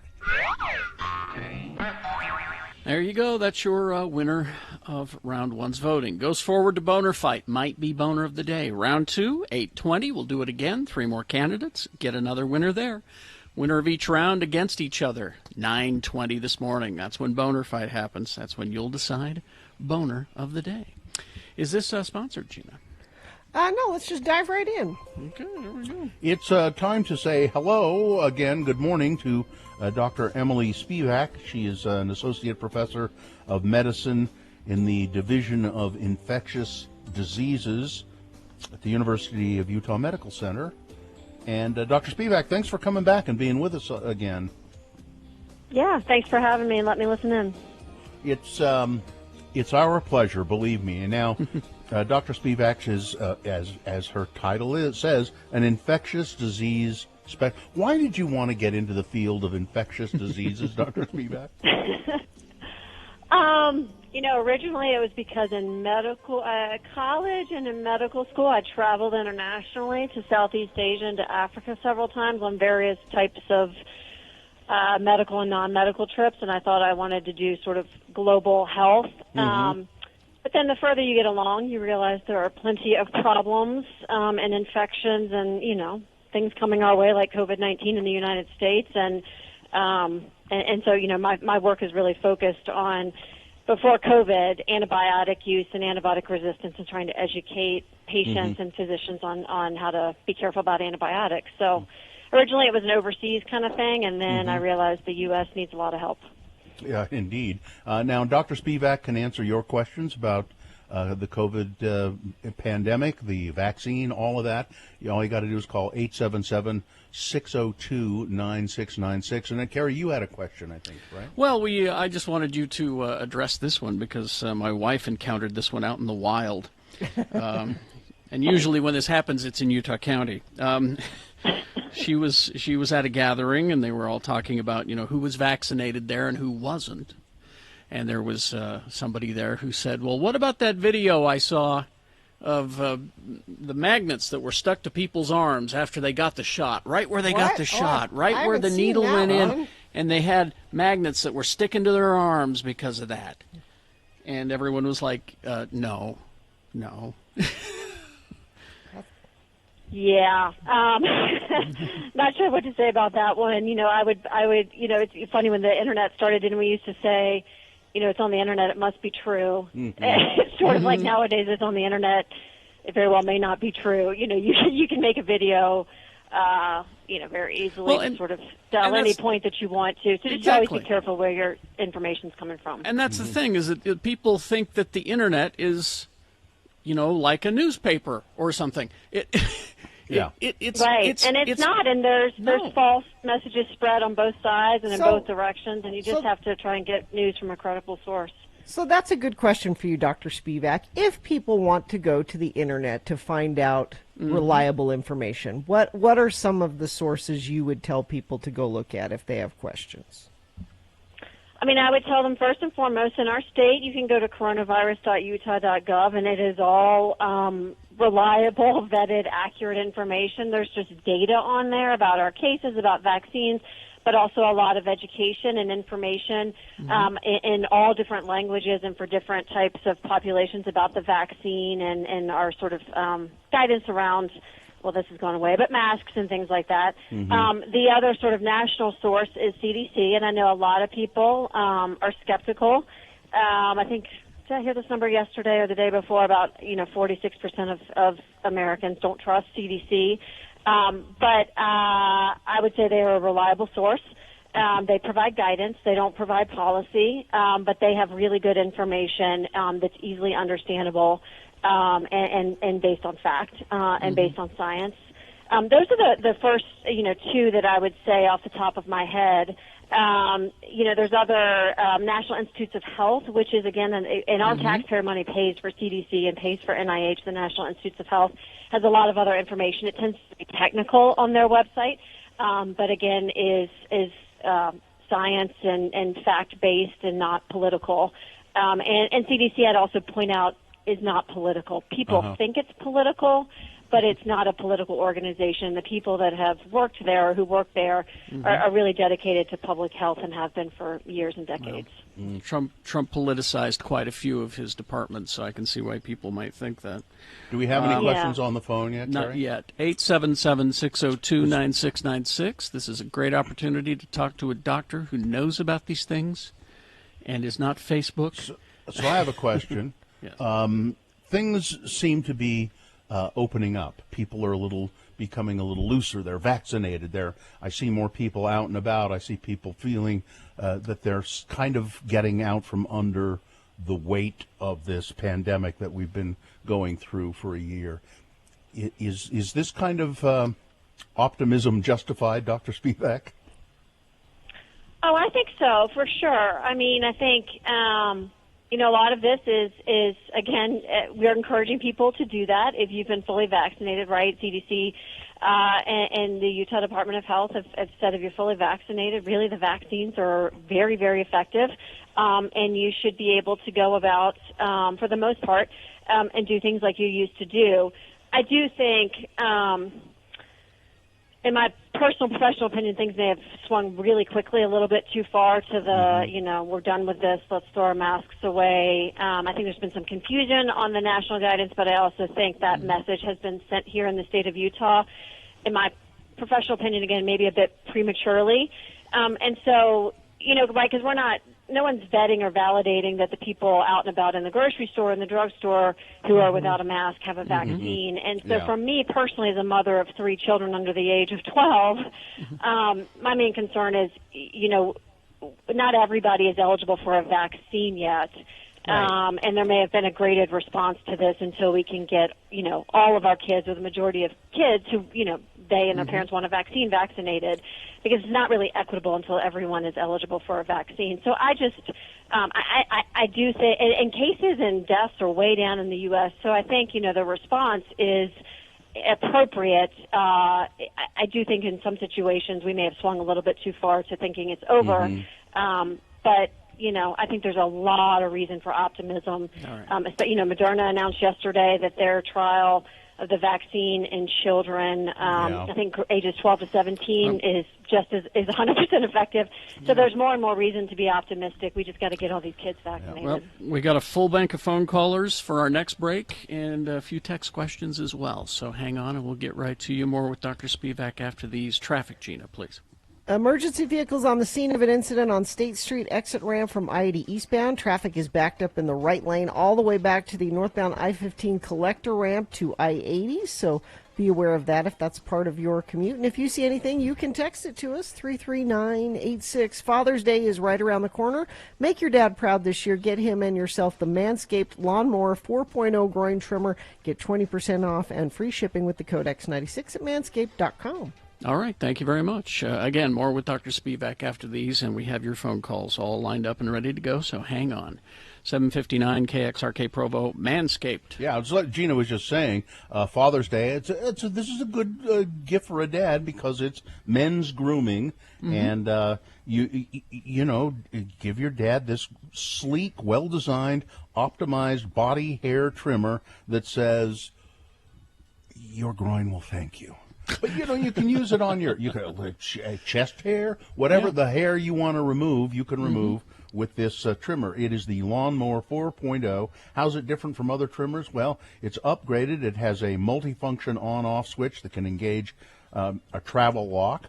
It has a great feature that it's got a light on it. It's waterproof, all kinds of wonderful things, and it's just great at removing hair from, you know, whatever part of your body you want to. Yeah, also the Weed Whacker nose and ear hair trimmer. That's another thing that Manscaped has. So for a complete look at all of it, go to manscaped.com, and whatever you order, you can get 20% off plus free shipping with the code X96 at manscaped.com. It is the 23rd century. Humans have left the lowly confines of planet Earth and have sought their destiny among the stars. While many things have changed, one constant remains: the need for young men to venture forth and do the work of the Lord. This is the tale of two such men who at the age of 19 have answered the call of their general authorities and are embarking on a 2-year mission to spread the gospel throughout the galaxy. This is the story of Space Elders. We join our elders as they arrive on Vulcan. They hope to find a cure for Lehi, who is suffering from Ponfar. Ah, Vulcan, world of logic, place of pointy-eared people. Here I will seek out my mate and find man who killed parents. Settle down and raise pointy-eared offspring. Knock it off, Lehi. You aren't a Vulcan. I was hoping you only had the 24-hour type of Ponfar. Dang it. Oh, here comes somebody. Excuse me, sir? Greetings. You are new to Vulcan? Hi, I'm Elder Spock, and this is Elder Jensen. Hi. We represent the Church of Jesus Christ of Latter-day Saints. You know, the Mormons. Spock? He is a legend on Vulcan. You mock us by using his name. Oh, we mean no disrespect. Lehi here is Spock. I mean, they mind-melded and something went wrong. Elder Spock here is suffering from Ponfar. Ponfar? This is almost illogical. We must meet with T'Pau. She will know how to proceed. This is Spock? He does not look like Spock. Fascinating. So the great son of Vulcan has sent you as his replacement? Joining will go on as scheduled. Joining? What joining? My parents chose my mate when I was 7. We were telepathically linked, and now is the time for us to be wed. Spock was joined with this woman. You haven't even gone to Snellgroves with her. You can't marry her. Talk about breaking the rules. We are all gathered. We shall proceed. We are here to complete the joining of Spock and T'Pring. Unless there is anyone here who objects, the ceremony will commence. Excuse me, T'Pau, ma'am, I have a problem with this. Only Vulcans are allowed to protest. One more word out of you and I will have you removed from this holy place. Now, shall we begin? I protest. T'Pring, no. Why? I have chosen another to be my mate. I choose Elder Jensen. But I was to be the one you chose. A challenge has been made. T'Pring has chosen her companion and is her right. Let the combat to the death begin. Combat? To the death? Oh, come on, Lehi Spock. You know I can take you in a fair fight. Be logical. Give up now before I have to hurt you. Hey, you cut my Mr. Max suit. Why, they ought to teach this at the MTC. Oh. We have our victor, Elder Spook shall wed to bring. Excuse me, ma'am, but I don't think I can go through with this. You see, I just killed my companion, and we're way out of our sector. My zone leader won't be happy at all. I really should be going. And I will be free to take Ston as my husband. Is this the end of Butch? Will Zone Leader Hansen really be upset at Lehigh for killing his companion? Will Spock show any emotion when he finds out that his fiancée has married another? Tune into our next episode to hear Butch say... Hey, be careful. Do you have to drag my body all over every rock? Butch, you're alive! Shh, keep it down. I faked my death so I wouldn't have to kill you. I'm glad to see you're back to being your old self.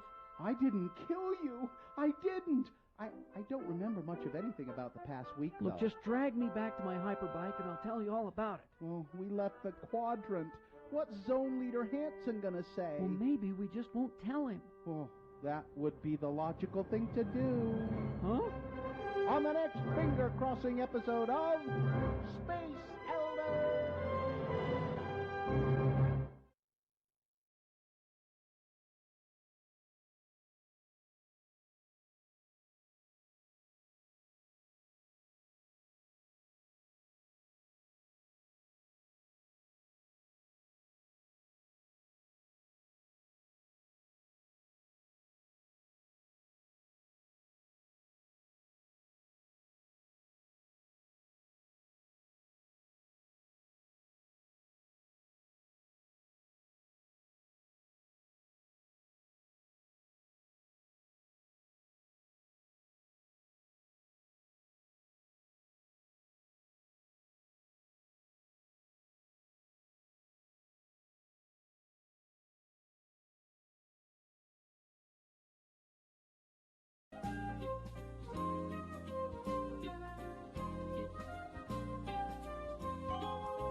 Back with Dr. Emily Spivak. She can answer your questions about coronavirus and coronavirus vaccines and other infectious diseases because she is an expert on infectious diseases with the University of Utah hospital and health system.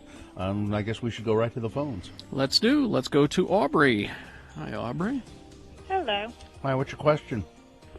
So, my niece was currently hospitalized, a 1-year-old, due to possible MISC, multiple system inflammatory syndrome, in children that have been linked to COVID. And I had never heard of it beforehand, so I just want to bring awareness to this.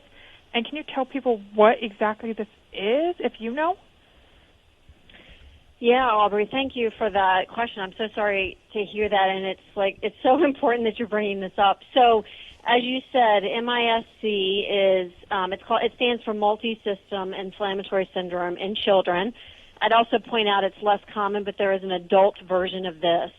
And basically, this is sort of an after effect, best we understand, of COVID-19, where the immune system, the body becomes so inflamed that it starts to attack itself, essentially. So the heart, the lungs, the kidneys, and the brain can become, and even your intestinal tract can become quite inflamed. And this is one of the main concerns or most serious side effects of COVID-19 in children. Tends to happen. Most people or many people are not even, or children are not even aware that they ever had COVID-19. Their parents aren't aware because they may have been asymptomatic. And then when they come in with this really inflamed, just really severe condition, many of them, you have to go into the ICU, go on ventilators, blood pressure support through IVs and stuff. it's not until we sort of are investigating what's going on that people realize that they had COVID-19, and this is usually several weeks after the original infection.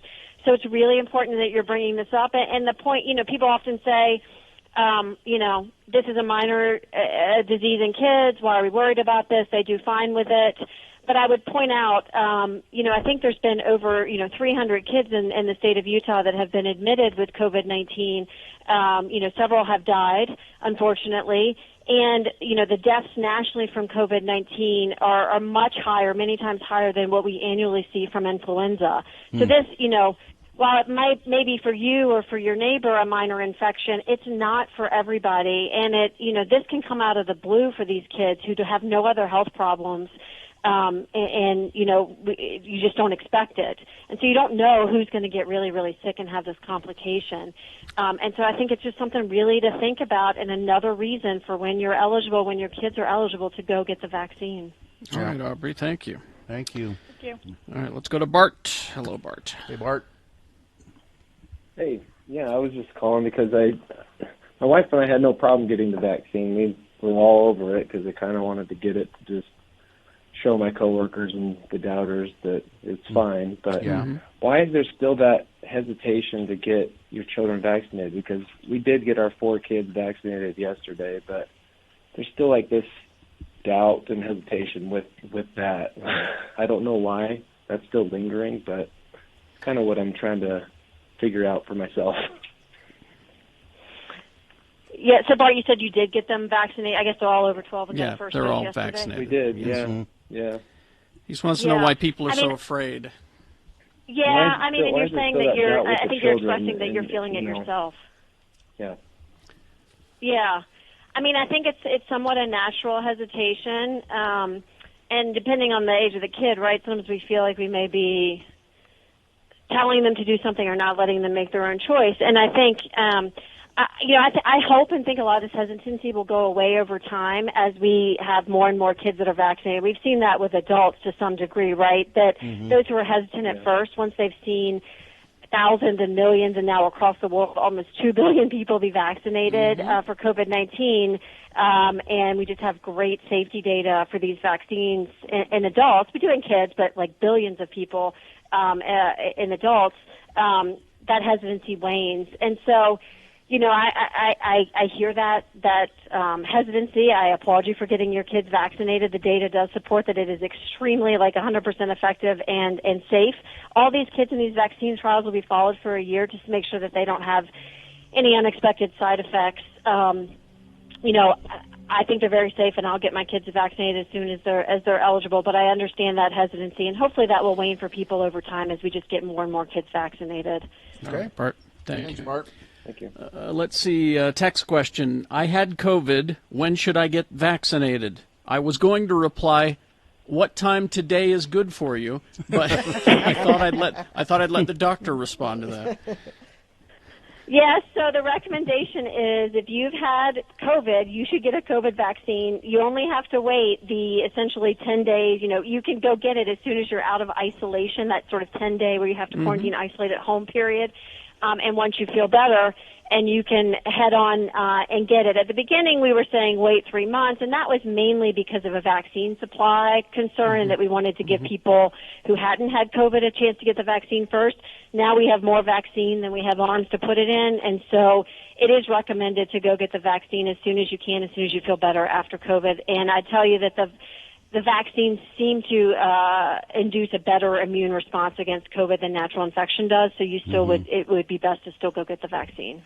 All right. I like this one, Carrie. Did you see this? I wonder if Dr. Spivak has any advice for people who work in restaurants or people who own restaurants or stores.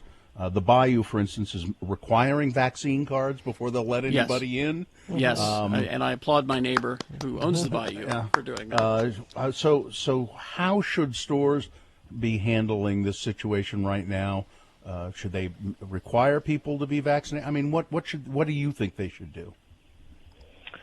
Yeah, I mean, I have a hard time not being a business owner telling businesses they need to require verification of vaccine, right? Because, I mean, I think ideally you would, but clearly that may not be the best business model.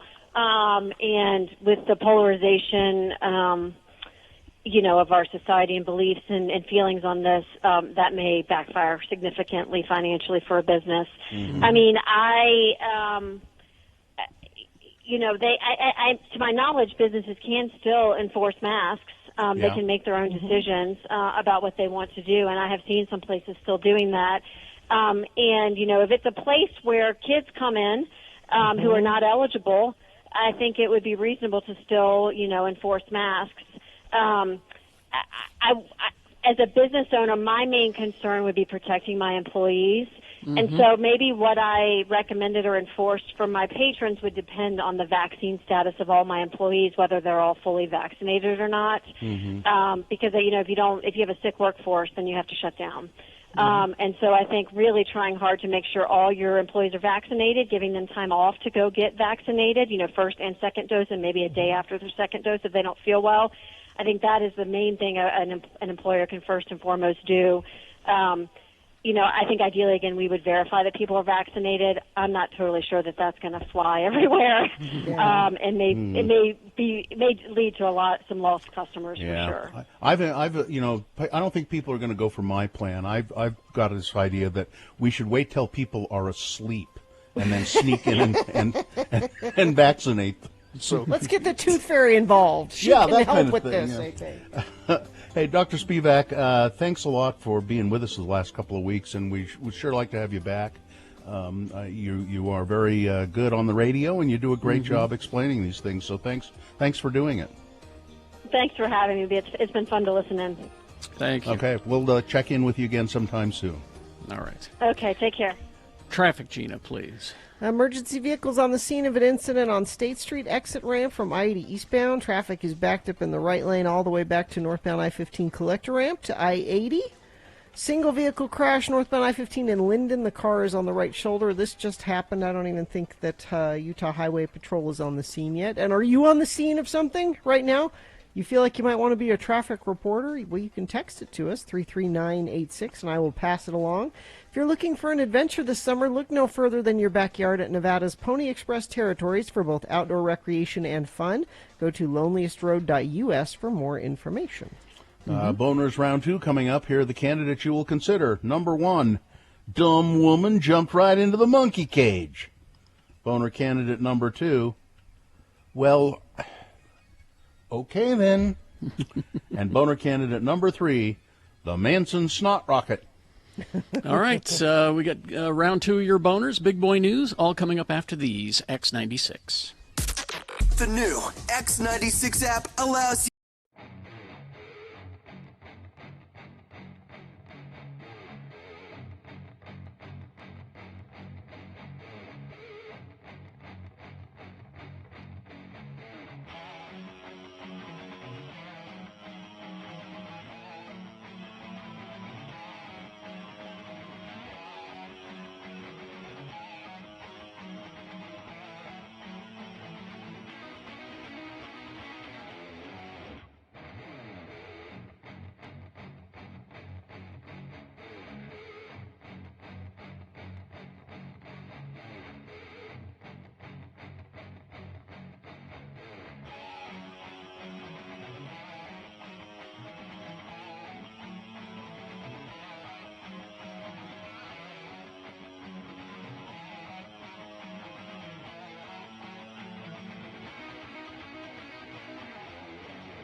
I love that so much.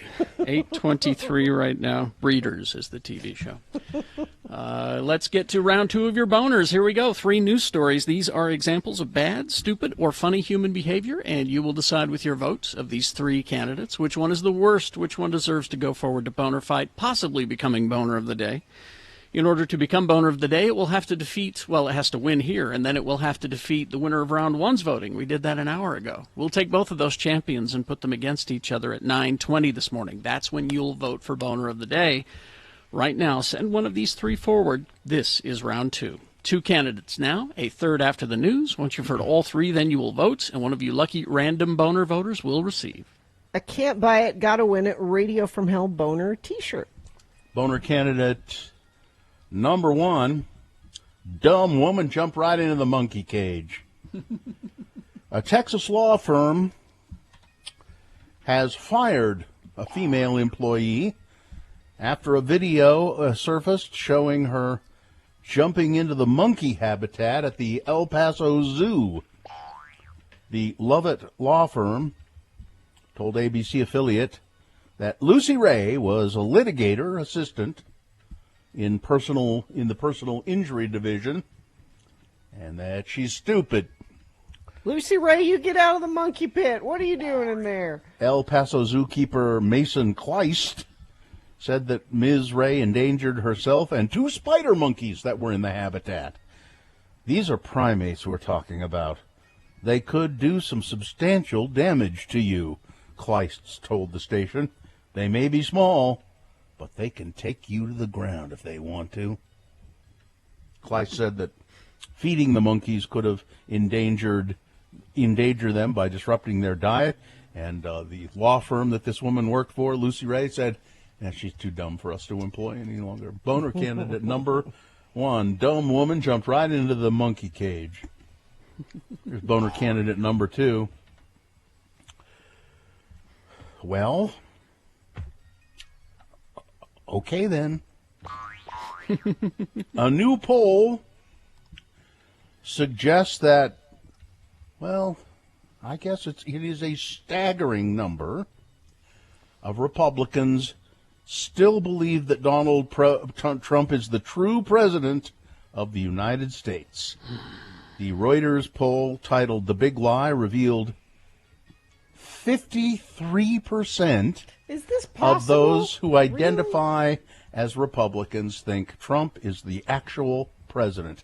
56% believe the 2020 election was rigged or was the result of illegal voting. Over 2,000 adults took part in the poll. It was conducted between May 17th and 19th. That's frightening. That many? I always knew America was smart, Jeez. Trump said in a statement released on his website. The poll results comes after numerous investigations into Trump's claims of rigged elections have come up empty. 53%. This is how the Republicans do it. They tell people on television and in social media, because that's what they want. They don't want to be politicians. They don't want to do the work. They want to be social media stars. Yes. They want to be on television. They say it on television. The people that follow them believe it. And then they come back and say, well, my constituents think that something's going on here, exactly. So we should do this. And that's how it happens. Now, by the way, the Arizona recount has... Yeah. Yeah. Remember, they were going to have to come back after high school graduations to finish the recount because they've abandoned it. They're not coming back. But now keep this in mind. You're talking 53% of people that were Republicans, right? Mm-hmm. Is that what it said? 53% of Republicans. Republicans make up only a third of the population. So that's half of that third. Yeah. Now, that doesn't make me feel any better, but it might make somebody feel better. Doesn't make me feel better at all. And you can say that there's a teapot revolving around the sun, rotating around the sun, but that doesn't mean that I have to prove it. Yep. And coming up in a minute. That means you don't have to prove that there's not one. Right. No. Yeah. Coming up in a moment, the Manson snot rocket. All right, boner candidate number 3 for round 2 coming up after this. Big Boy News and Opinioendo, brought to you by Feel the music as computer graphics and lasers take you for a cosmic ride. Clark Planetarium's light shows play every Friday and Saturday. Tickets are available at clarkplanetarium.org. All right, thank you. One of the stars of the Fast and Furious movie, John Cena, says he's sorry. I'm really sorry. What did he do? He called Taiwan a country. Fast and Furious star John Cena made a U-turn Tuesday. How do you get that U-turn to this car? Apologized to Chinese fans after he called Taiwan a country and sparked outrage in the world's largest movie market. Beijing sees domestic self-ruled Taiwan as part of its territory, which is going to be seized one day by force if necessary, and they rage at any diplomatic attempts to recognize the island of Taiwan as an independent nation. And that could hurt sales of the Fast and Furious movies in China. So John Cena is very, very sorry and apologizing to the Chinese audience. Another radio host has been suspended for insensitive comments. This is iHeartRadio's KFI host Tim Conway Jr. And that's who Angel works for. Or she did. I don't know if she used still to. does. I don't know if she does anymore. Our old friend Angel Martinez. He and his executive producer Sharon Bellio both are suspended this week for an Asian American skit that was quickly criticized by the presidents of the Media Action Network for Asian Americans. The skit that Conway and Bellio did, he was interviewing someone who pretended to be Sakamoto, the wife of a local radio personality, Vic the Brick Jacobs. Bellio impersonated Sakamoto, attempting a Japanese accent. Oh. Now, Sakamoto does not have a Japanese accent, the real person, Sakamoto. Yeah. But to parody her, the producer attempted to do some kind of wacky Japanese accent. Bellio shouted, "Hiya!" and other martial arts noises, and also mentioned being brought to you by Subaru, which I don't get that quite either. Good Lord. So they got suspended. They'll be back. Yeah, They get a both week said- off. They get a week Yeah. off is what it is. They both said, apparently, in retrospect, that was pretty dumb. We shouldn't have done it. Well- They'll be back. But the way Angel speaks about Tim Conway Jr., he's the way she describes him, he's smarter than that. You would think, yeah. So why he would go down that road, I don't know. I think he fell under the spell of his producer, this Bellio person. That's what it was. Let's see. After more than a year, you must know about this, Carrie. The Fifth Water Hot Springs in Utah County will reopen. Known for its warm pools and babbling brook, the Fifth Water Hot Springs up in Diamond Fork Canyon. I didn't know it had a name. Yeah, will be reopened by the U.S. Forest Service for the Memorial Day weekend. The area was closed in March of 2019 because of COVID. Early on in the pandemic, we did choose to close the hot springs for public health and safety. Now, from what I've heard about this place, even before COVID, they should have closed it down for public health and safety. Oh, yeah. But they're That's where- reopening it, so you can go up there if you've a mind. But Hard to get to, so the cops don't usually go. What happens there, Carrie?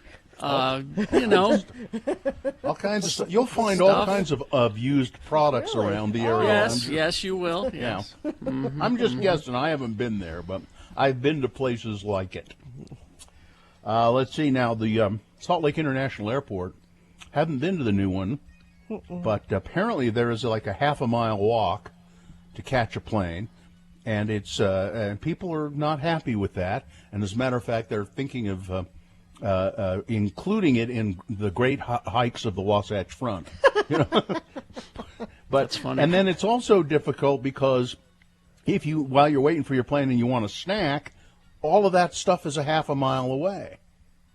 They don't have food at each gate? Or Apparently not. Well, that's just Apparently not. foolish. That's just foolish. Yeah. But Salt Lake Airport and the hospitality platform Servy has unveiled a novel food ordering and mobile delivery service with the demonstration of Jita, a wheeled robot that can bring a food order to you at the gate. Hungry passengers can place a mobile delivery order by visiting slc2go.com. Jita assists in delivering contact-free meals. I think it comes along with a human attendant, but it's essentially a wheeled robot that comes, and it'll bring you food. And you tax on like $2 extra or something like that. I haven't been to the new airport. Me either. I'm anxious to check it out. I'm anxious to go somewhere, really. But I'm anxious to have you go somewhere. Okay. Amazon.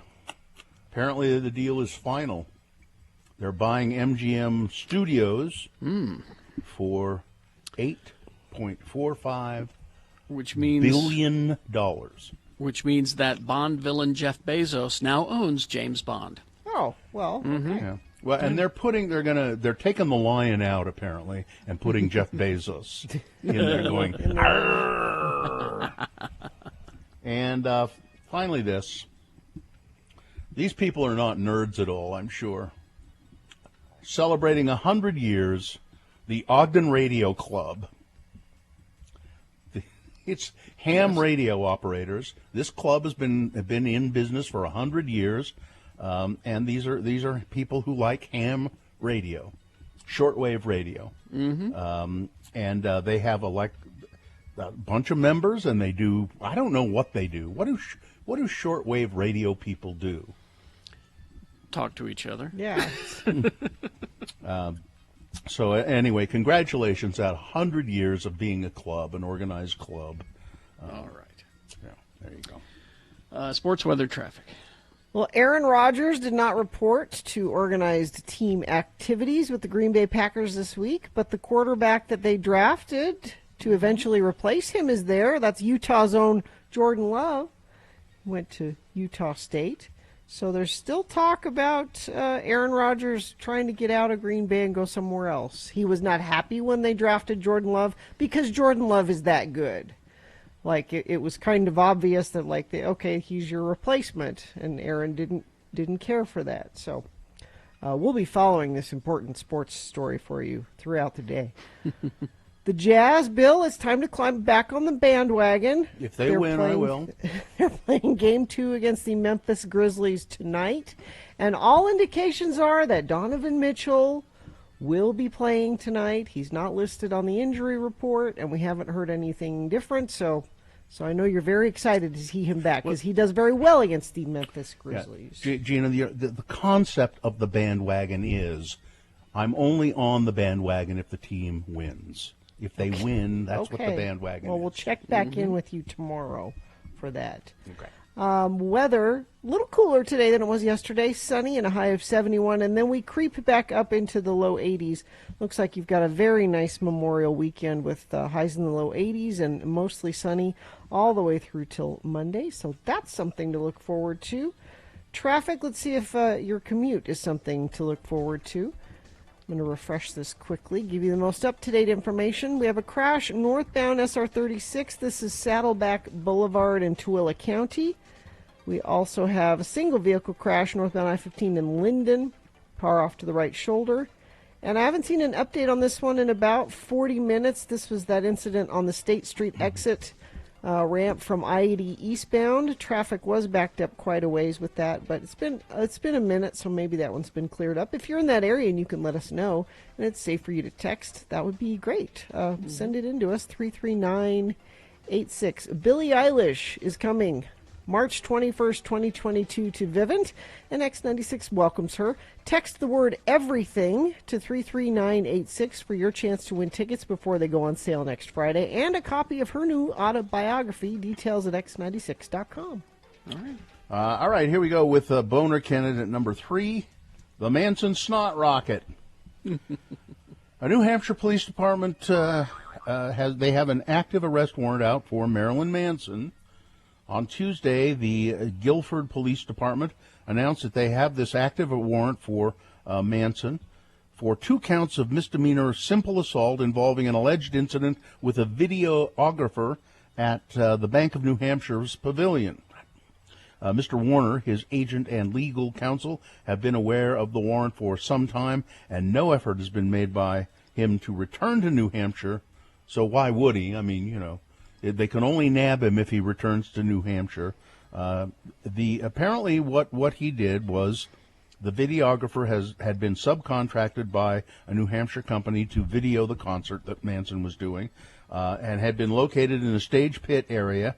In a statement, Manson's attorney, Howard King, said that the misdemeanor claim was pursued under after the videographer asked for $35,000 for the effects on the camera equipment.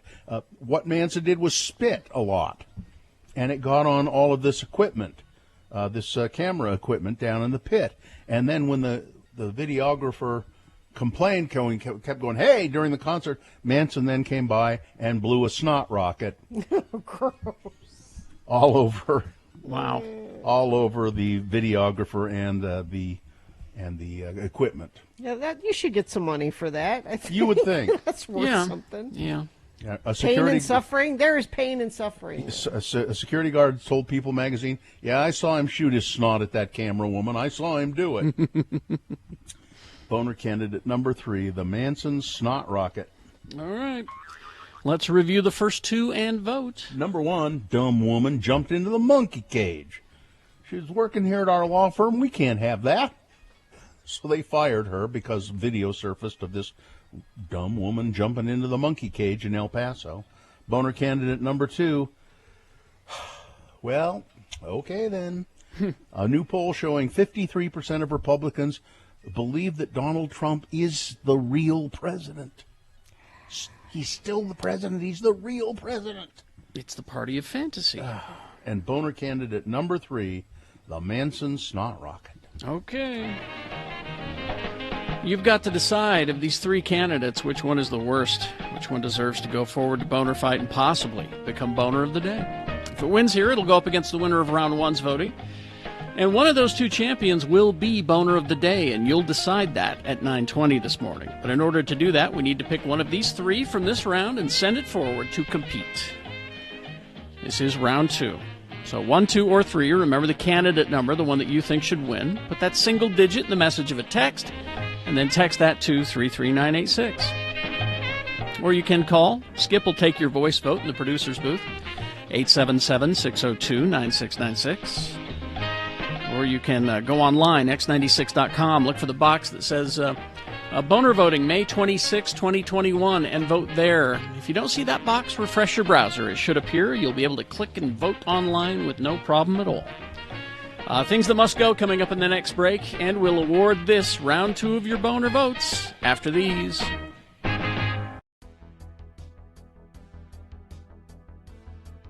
So you guys have bidets, right? Mm-hmm. I have experienced a bidet. I do not have one in my house. So I have one in my house, and I've come to prefer it. And I mean, there are 3 toilets in the house. Only one of them has a bidet, and I really prefer it. And when I was having my spine surgery, one of the physical therapy people or something said, "Now the first thing I'm going to recommend is I hope you have a bidet at home, because it'll be difficult to clean yourself up." And I said, "Well, I do." But I wonder if you've experienced this, Carrie, yes, and maybe you, Gina. It takes you a while to trust the bidet, to trust that it has done its work as it should have. Yes. Don't you have? I mean, shouldn't you check to make sure all is well? Well, particularly if you have a bidet which has a dryer on it. Hold it. Before we go any further, let me...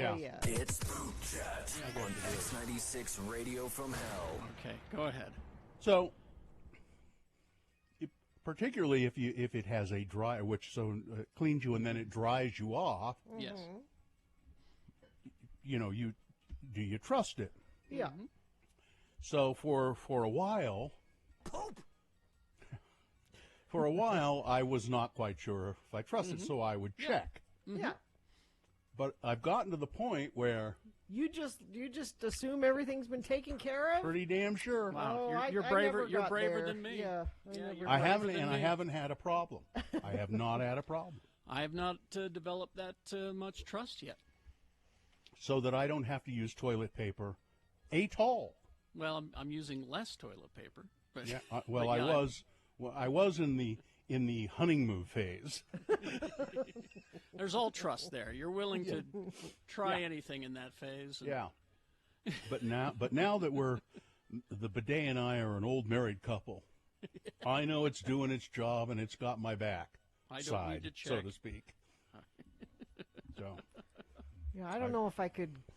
Although I don't live with one. Maybe if I lived with one, I would get there. But in the times I have experienced them, I'm like, well, that was nice and everything, but I'm just going to make sure. I think you have to get to the point where you trust it, or what's the point? What's the point of even having a relationship with a bidet if you can't trust it 100%? I say stick with your old toilet and your old toilet paper then. Well, again, it's a trust issue. Yeah, exactly. I trust my bidet. Okay. Trust it. I'm happy for the two of you. That's. I know how to position I know how to position myself, and it knows where to squirt. Okay, in any good relationship, that's the case. So. And see, and that's the thing is that I trust but confirm. Yep. Trust but verify. I trust but verify. Yeah, no, Carrie, I'm gonna challenge you over the next little while. I would be spending that next few hours afterward just are you sure it wasn't uneasy? Yeah. You know. Well, but this is the perfect time because you're not going anywhere. So later on in the day, when it comes time to change your clothes, you'll know. Yeah, I don't have that kind of trust, I'm afraid. I'm glad it's working out for you, though. It's a wonderful relationship. Not many things have gone your way lately, and I'm glad this is one that is going your way. And besides, I can't really verify. If you wanted to, immediately afterwards. I see. Well, so it's sort of you were forced into trust. Well, I'd gotten to the point where I trusted it before that. Oh, okay. All right. Did you make today? Did you make poo-poos? Any poo-poos? That's poison in the body, you know. They're going to put us on a stamp for sure. Reminding him to make when he waits too long and gets plugged up. What is that? What are you doing? It's a signal for poo-poos.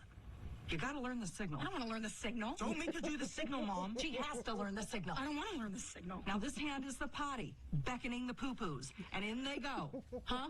She's not doing it. All right. She's not doing it. If we're having poop chat. It's Poop Chat on X96 Radio from Hell. I don't want to be in Stockholm syndromed into enjoying a toilet. Someone texted.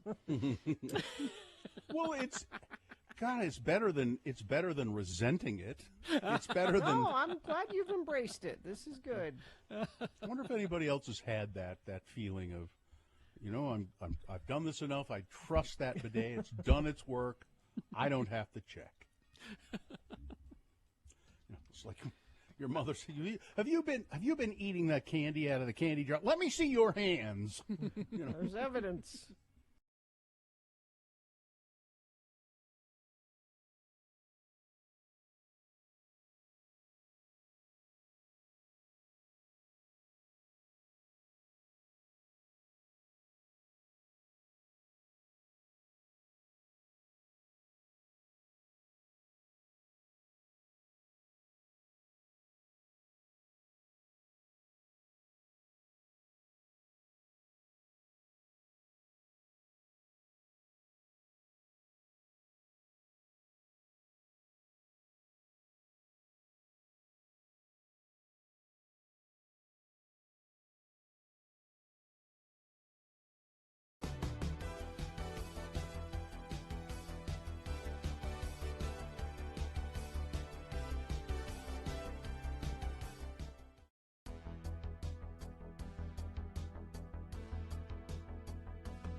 Okay, we have things that must go as soon as we do this. Award round 2 of your boners. Yeah, and it's brought to you in part by a piece of chocolate cake. And we must have lost Gina. Don't know where she... All right, and chocolate cake. Yeah. And the fork that you'll need to eat that chocolate Exactly. We had boner candidate number 1. Dumb woman jumped into the monkey cage. She was dumb for doing that. She could have endangered... Well, she did endanger herself. She endangered the monkeys, and she got fired from her job at the law firm when they saw the video of it. Boner candidate number 2. Well, okay then. 83%. No, excuse me. That's a little high. 53% of Republicans believe that Donald Trump is the real president. And vote candidate number 3, excuse me, the Marilyn Manson snot rocket. I'm getting a little sick thinking about that. Marilyn Manson, and apparently some witnesses saw him do this, blowing a snot rocket at a camera woman. Kelsey won a boner T-shirt, and the winner of round 2, boner candidate number 2, well, okay then.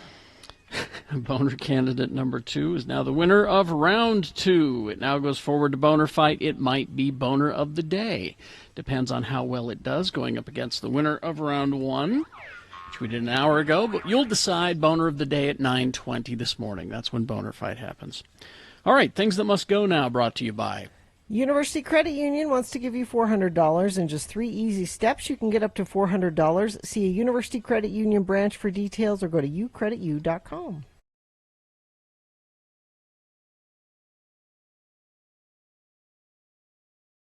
From Hell Show. These are things that are bugging you, our dear friends of the program. Things that you think you need to get out of your life. Things that must go from your life. So you put it, when you can't stand it anymore, you put it down in an email. You write it in an email, and you send it to us, radiofromhell@x96.com. If we read yours on the air, maybe it will help. Maybe these things will disappear from your life. Carrie, you want to go first? Okay, we'll start with one from Mount Doom. It's struggle up here sometimes. Thing that must go... when the brand new spray sunscreen, the aerosol spray sunscreen, when the spray nozzle gets clogged and you can't unclog it, and you have to throw the whole can away. Oh. It's rough. Poor dear. All right, use my name. This is Damon. I interned for the show in 2007. I remember Damon. You've been talking recently about where your old interns have ended up, and a decade of meaningless phone jobs. After a decade of meaningless phone jobs, I'm now delivering mail in Spanish Fork. Hey, cool. Good for you. As such, I have some letter carrier things that must go. 1, house numbers that are obscured or the same color as the house. Your regular carrier knows what number your house is without looking, but everybody has days off, and someone else has to stare at your house trying to figure out what number it is. Not to mention the delivery is tough. Your pizza's going to go to your neighbor. Sure. Houses that go out of sequence. Got an example. There's a street here where the houses go 984, 974, 982. It makes a mockery of Brother Brigham's grid system. Warm weather bringing on a season of parking RVs or trailers or lawn care equipment right in front of the mailbox. And the one unrelated thing that must go, Gina saying, "You're taking my sports," because sports gets cut out of the podcast. Is that true? I have a must go addressing that. Okay. Well, it says here, I didn't even realize the Kentucky Derby had happened. Yeah. Because I didn't get to hear Gina tell Carrie and Bill who their horses were. I have a must go about that. Okay. Let's see. This one from Tony. Thank you for letting me learn about Jacksonville, Florida, and listening. You're welcome. Things must go. Conservative people loving the gun manufacturers in Israel, but never mentioning that abortion is permitted there and can be paid for by the Israeli government committees. Bill's wife finding that having buttered soda crackers with a glass of milk as a disgusting snack. Oh, I think he means saying that. Being accused of doing, okay, this is very specific. being accused of doing cocaine inside an arena full of cameras and 3,500 people before winning Eurovision because you bent over to clean up a broken champagne glass. Okay. All right, Very then. specific. All right. Festus receiving service that is slow and rude, and this is being excused because it's considered Southern charm. Must go. Anyone being able to pay $1,750 to advertise fake magnetic blankets with Nazi technology that can rejuvenate a woman's sexual health on local lifestyle news programs. Dogs chasing porcupines, and finally, things that must go. Parents who are worried about children watching Mr. Rogers' Neighborhood growing up to be homosexuals. It's okay. My father is dead. So don't worry about that one. All right, I'll go. So, I'll go. Well, should I address the... Okay, you can go. You go ahead. I was just because it related to one Carrie read, that's all. Things that must go. Gina's Incomplete Sports not being included on the Radio from Hell podcast must go. What did Gina think of Alex Smith retiring to play golf? Why does Carrie have a sudden affinity for a horse named Soup and Sandwich? What's the disgusting Shaquille O'Neal story that Bill nearly did on Thursday? Listeners to the podcast don't know because Gina's Incomplete Sports isn't included on the podcast and hasn't been for some time. Stay care, Hunter. You want to comment on that, Katie? Because there's no reason that it should be cut out. We can keep it in. I have no problem with that. I'm pretty sure I left it in on Mondays, so I will just make sure we start keeping sports in. Okay. Okay. Thank you. This from, let's see, please don't use my name. Not being able to use my PTO because I'm the only person who comes into the office. I get to hear about everyone else gets to take little vacations or mental health days, but I can't because no one else wants to come in and cover the phones. Not being able to take a lunch break because I'm the only person who comes into the office. Leaving my house in the morning with a clean kitchen only to come home to a sink full of dirty dishes with bits of cereal, shredded cheese, or whatever food scattered around the corner. People in my house not using the spoon holder on the stove that actually has the word spoon engraved on it. Wow. Instead, they use my clean hand towels to put their food-covered spoons, spatulas, utensils on, and when I go to dry my hands, all of the towels are dirty. Every single time. Please make this stop. And finally this, dearest Radio from Hell, I implore you to invoke your Crom-given powers to get rid of these nuisances. Okay. Let's see. The guy who happens to share my name that sent a must-go last week saying you shouldn't have to tip when picking up takeout food. You give all Austins a bad name. Now I have to tip extra when I order food to make up for you being a cheapskate. Oh. People who don't understand Zoom etiquette this far into the pandemic must go. I thought you would have figured this out by now. And finally, the last person from last week's Must Go who said you shouldn't wear noise-canceling earbuds at work. Carrie was right. I don't want to talk to you. Go away. I'm listening to the Radio from Hell podcast. Exactly. All right, I have a couple of my own must-goes. First of all, I listen to NPR on the weekend edition, Lulu Garcia Navarro. And every week I have to hear her say, and now it's time to play the puzzle with the editor of the New York Times puzzle, Will Shortz. The editor of the New York... Why are you emphasizing the word of? Jeez, it makes me mad. Then another thing that must go is when you find a little... I've got it in my hand here. It's so small you can't see it probably. It's a little chrome screw of some sort. Okay. Not a bad... it's something that's screwed into something else. It looks like a little leg of something. And I find it on the floor, and for the life of me, I can't figure out what it goes to. What it is. Where does it go? And then the final thing of my own is, so we got a new toilet some time back, and for some reason, maybe it's the way the toilet is situated, the backs of my thighs always get stuck to the toilet seat. I just hate that. When I sit on the toilet, I press it down a certain way, and then I go to stand up. They're kind of just stuck on there a little bit. Wow. Okay. It's terrible. Let's see. This one from, I don't know. I have two grammar-related things that must go. This is, okay. People, including newscasters, pronouncing the as the instead of the when it precedes a word with a vowel. The words either smoosh together like the plane, requires eutonics, or hiccup. This is really badly written. And then it says the Utah word of the day must go. Sorry, I hate to cut into Carrie and Bill's painstaking screenwriting time. And Gina's love of non-rehearsal winging it, but I'm just praying for a return of eutonics. Oh, okay. not the Utah Word of the Day. Thanks, Brent. And then this one's kind of a serious one. Having an incident at my home over a week ago where I was threatened to be shot.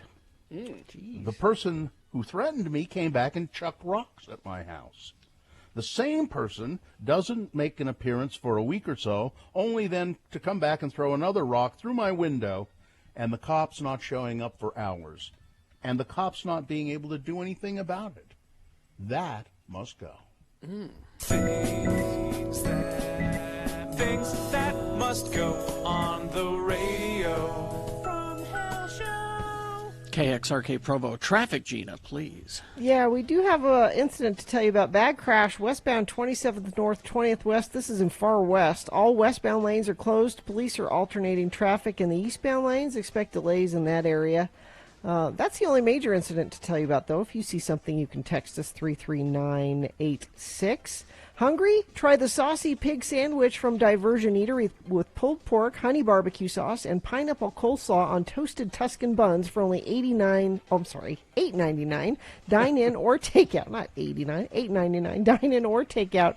Visit diversioneatery.com for the menu. All right.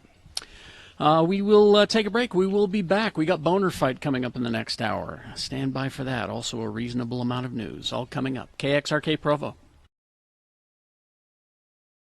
So I saw this story too this morning, and did somebody break wind on the news? It's what is that sound is what we're playing. It's a game. So see if it sounds like that to you. This is during an interview with Democratic Representative, how do you say his name? Swalwell. Swalwell. He's on being interviewed by Chris Matthews on MSNBC. And you've got the audio. I've got the audio. So we'll start off with Chris, and then he'll talk, and then you'll hear the fart during Eric Swalwell's response. Who were on the phone listening to the president talk about this swap of dirt for U.S. military aid. Chris, so far, the evidence is uncontradicted that the president used taxpayer dollars to ask the Ukrainians to help him cheat an election. And the complaint that I've heard... Okay, one more time. There we go. Evidence is uncontradicted that the president used taxpayer dollars to ask the Ukrainians to help him cheat an election. And the complaint that I've heard... Who were on the... Now, so the internet, the Twitter, and all of that went crazy. Yeah. So who farted on the? Now they say. Chris Matthews tweeted out saying that it was a coffee mug scooting across a table. Which it probably is. It could be, but it also sounds to me like a wooden stool leg. Yeah. Scraping across the floor. Mm-hmm. I think it's more likely one of those things than a fart. I thought it was somebody just farting around. Somebody just put that in there. That's what it seemed like to me. Added it to it? Yeah. No. Well, no, they said that it happened during the broadcast because if you look at Swalwell's face, he kind of grimaces a little. Oh, I didn't notice that. What was that? Well, then it was him. It was Swalwell. And that was a Democratic fart. He said, no, it wasn't me. I don't know where it came from, but it was funny at the time, and that's why I smiled. Well, let's see. They say the smeller's the feller. Well, what does it mean, the listener? The listener's the what? I don't know. That's what I'm trying to... The hearer's the... Is the bearer? I don't know. I thought he who smelt it dealt it. Well, it doesn't indicate that he smelled it. It indicates that he heard it. Yeah, so we don't know if he dealt it. Fox smells his own hole first. That's what they say. Taxpayer dollars to ask the Ukrainians to help him cheat an election. And now he pauses a little bit there. Yeah, it's just kind of because he's sneaking it. He thought he could sneak it out. He kind of goes, "Whoa, what was that?" Huh? Although wouldn't he'd sort of have to have a microphone near his. We don't know if it was whether it's his or Chris's because they leave Chris's mic on as well. Oh. So what Chris is claiming is that it was his coffee mug going across the top of the table. Okay, then it's Matthews, and you can look at him. He's a farter. He's a farter. Yeah, he gets too excited about stuff, and the president used taxpayer dollars to ask the Ukrainians to help him cheat an election. And Yeah, that Gee, pause. That And pause I'm is... like, that tells me he knows it's coming. The pause is unfortunate. That tells me he knows something's happening. What, you mean like he leaned up? So Like he he tried to one-cheek sneak? A one-cheek sneak while he's standing up? Because, you can't fart in those hearing rooms. They're so condensed and all those people. People would go, God, who did that? Well, actually, that's a better place to go because there's so many possible... Wasn't me. Whoa. Wasn't me. Where was I yesterday? I was in a car with some people, and I won't say who, but I kept thinking, somebody is stinking this car up. And you don't want to say anything because you'll embarrass somebody. Yeah. Mm-hmm. To help them cheat. Yeah, that was Chris Matthews. Think it was Matthews? Yeah. Ask the Ukrainians to help them cheat an election. Yeah, that's an old man fart. That's an old man fart. It's kind of How raggedy. Can you tell? It's kind of raggedy. It's not. Yeah, it's not strong, full-throated. It's kind of raggedy and almost wet sounding. Oh. And here are the rhymes that we were looking for. He who denied it supplied it. Oh. The blamer is the claimer. Yeah, there you go. Thank you, people who All are right. listening to the show. You're smarter than we Thank you are. very much. Very good.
How about 7 of the weirdest products people have been buying during the pandemic? How about that? You didn't warn me there was a list. Red in German is Rot. Yeah. Oh, so it's not Luft. 99. No, I think Luft is, airborne. Is fly, right? Yeah, fly or airborne. Or, okay, all right. What about List? Is there a German for List? The Listwaffe? It's Radio from Hell with another list, because people love a good list. X96. And I'm wondering if, Gina, you maybe have bought all of these or none of these things. Okay. Oh, by the way, list in German is Die List. Der List. Der List.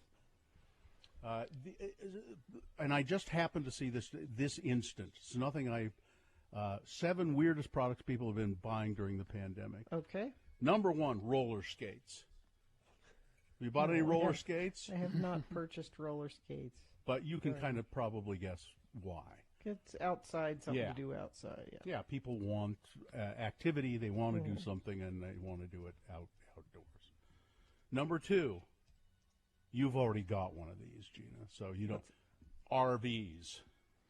Recreational vehicles. We have had a trailer for 13 years. Carrie, are you going to get are you going to go out and get an RV? Maybe if I live long enough to retire. I may be living in one. Who knows? Guns. People are buying guns. Yes, Joe bought a gun. Another one? We have a couple. Oh yeah, I thought he already was going to say. I thought he already had a couple. One. I've been, no, I haven't. Yeast. Yes. People are buying was on yeast. the hunt for yeast, wasn't she, Carrie? Yes, for a while, but now we're able to find yeast. It was just in the early days when the COVID scramble, as I call it, everybody was hoarding stuff. And but now we realize that the supply chains are fine, and we don't need to hoard all that stuff. Although they were out of Adam's peanut butter at the Harmons yesterday. What? Apparently, I know, right? And I'm on so I buy the great big jar, of course, at Costco, the big jars of Adam's peanut butter, and I'm almost out. Bidets. Mm-hmm. You bought one? Well, that was pre-COVID, but we did. Well, yeah. Bill got one too. Yeah, I just got one recently. It's in the hall. Currently, it's in the hall. Which, You're pooping in the hall? Yeah, and it's really, I found it to be kind of messy, really. I want to look into that. It doesn't smell all that great either. We've had to just run a hose in there, and it's just not. Sweatpants. Yes. Yeah. You've bought sweatpants? Yes. You didn't, but you've owned sweatpants before. But I needed new sweatpants. Why did you need new sweatpants? Were the old ones too small? They're the only pants I'm wearing these days, so and I needed some more. Scented candles. No scented candles. Which I would really. I would, yeah. If after months of stay-at-home orders, your home is starting to smell extra lived in, yeah, you're not the try only one. Cleaning it. Or opening a window. Cover it up with. Open a damn window or two. You don't. It's not like the coronavirus is just hovering in clouds outside of your house, just waiting to blow in. You can open the windows. It's good for you to have fresh air. But candle sales have shot up during the pandemic. So those are 7 weird. They're not all that weird. I don't know. Why would they say weirdest products? Yeah, it's that not people weird. are buying up. Yeah. We hope you'd enjoyed another list with Radio from Hell on X96.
Because on this day, in 1964, American woman Roxy Roker gave birth to American rock star Lenny Kravitz on this day.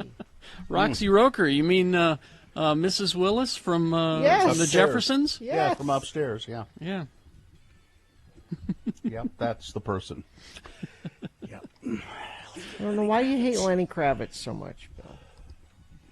I don't know either. He's too beautiful to hate. He's just, What did he smell like, Gina, when you met him? He's a Well, pot, but He's a hack. So I hugged him, so like on this, arm and shoulder, and then when I left the room, I noticed that this shoulder and arm, I brought the smell of Lenny with me for the rest of the evening, and it was very pot. Yeah. I brought the smell of Lenny with me. This isn't even my good stuff, Gina. That's my ditchweed. You sound way more exciting than you really are. That's my Lenny Kravitz impression. Oh, jeez. So, hi. How's it going?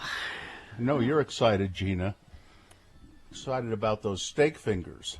Well, breaking news. I don't know if we have time for it now. We don't have time right here, so we're going to have to...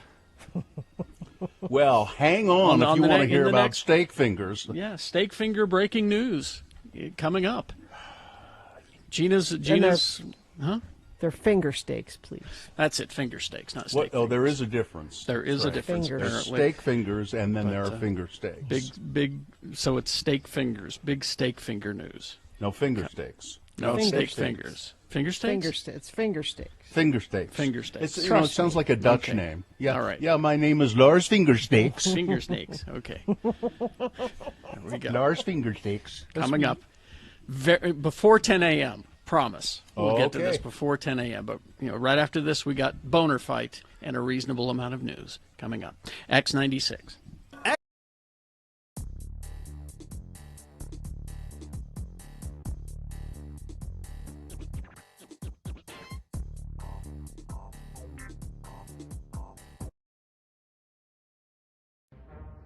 It is the 23rd century.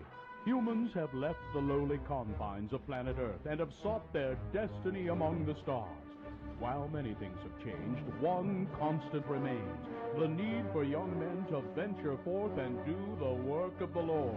This is the tale of two such men who at the age of 19 have answered the call of their general authorities and are embarking on a 2-year mission to spread the gospel throughout the galaxy.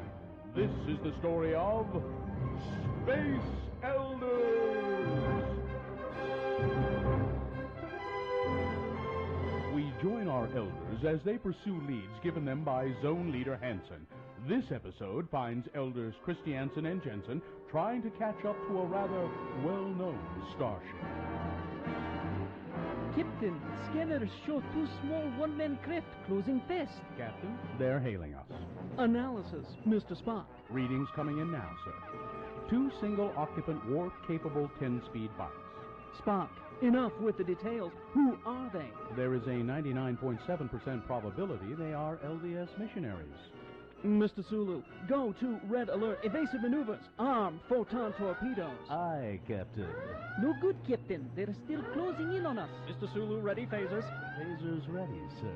Damn it, Jim. Don't you think that Starfleet would disapprove of you blasting away at unarmed missionaries? As much as I hate to agree with the so-called doctor, I believe his logic is sound on this matter. Don't bite me, you pointy-eared half-breed. Bones, that's enough. Report, Mr. Sulu. While you and the others were bickering about our strategy, we were boarded by the missionaries. Mr. Sulu, where are they now? Turbo lift number 7 en route to the bridge. Hi, my name is Elder Christiansen, and this is my companion, Elder Jensen. We represent the Church of Jesus Christ of Latter-day Saints. You know, the Mormons. We're here to ask you if you've ever heard of our church, and if so, would you like to know more? Spock, what does the computer have on these Mormons? Fascinating, Captain. Church founded in the 19th century, has grown steadily since, preach a belief system involving an eternal afterlife, and encourage their members to abstain from drugs, including caffeine, gambling, and sex outside of marriage. Elder Christiansen, is this accurate? Yep, the pointy-eared half-breed is fairly accurate. No sex outside of marriage. My God, how barbaric. We wouldn't be able to fill an entire hour of TV time if I didn't stop to have sex with green, large-breasted women with blue hair every week. It would cause some difficulties for the riders, Captain. Spock, see if you can sneak around behind them and use the Vulcan nerve pinch on them. Excuse me, elders. but you seem to have some lint on the shoulders of your dark suits. Let me be of assistance. Quick, put them on their bikes and beam them into deep space. Could this be the end of our elders? Would Starfleet really frown upon firing photon torpedoes at missionaries? Why was Dr. McCoy always hanging out on the bridge when he should have been in sickbay? Find out the answers to these and other questions on the next nerve-pinching episode of Space Elders!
All right, 9:22.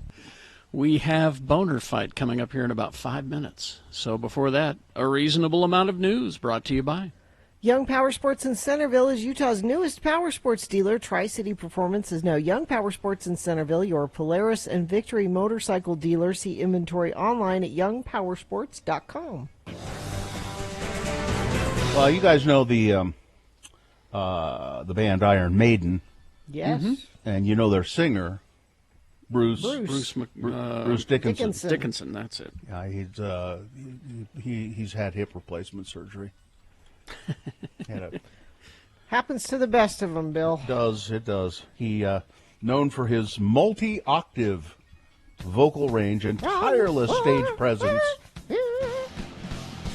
Gina known for her octave range.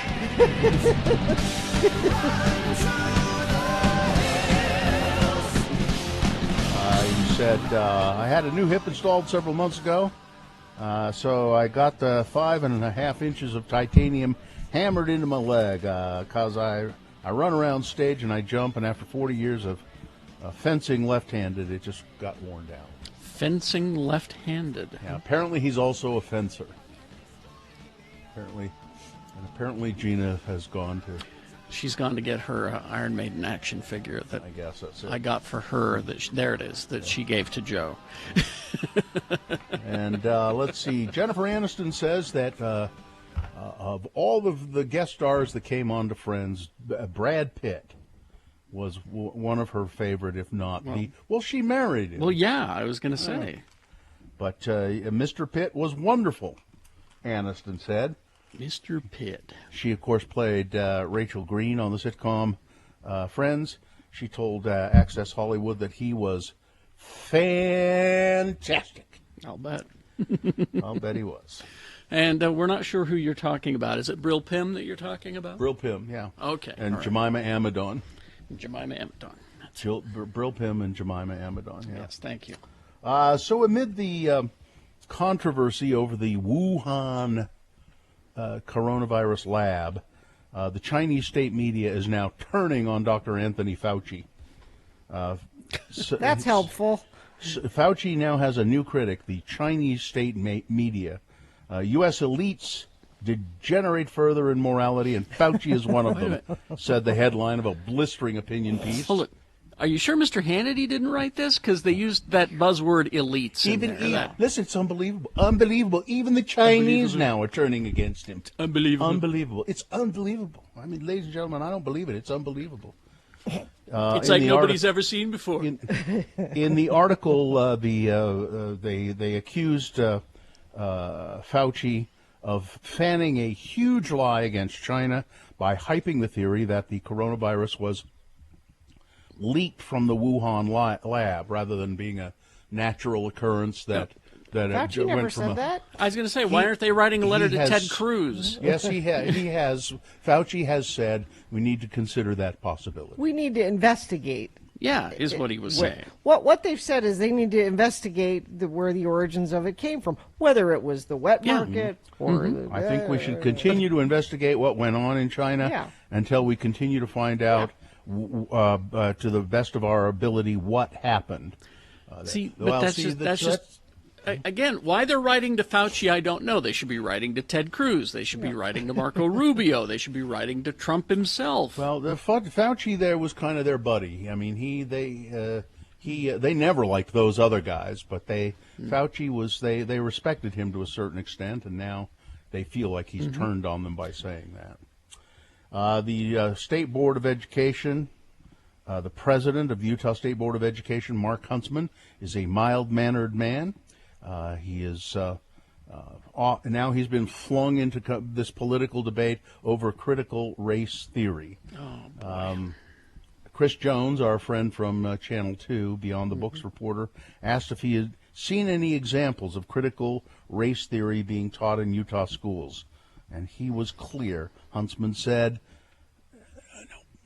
no. Yeah, because there with the passage of legislation calling for the investigation of critical race theory in Utah, Huntsman's board is now tasked with the thorny issue of defining what is critical race theory and setting up guidelines surrounding it. Huntsman said the Utah education leaders, including his board, have no appetite for lesson plans that include reverse racism or anti-American sentiments. The Chinese have now also gone after Mr. Huntsman. Let's see.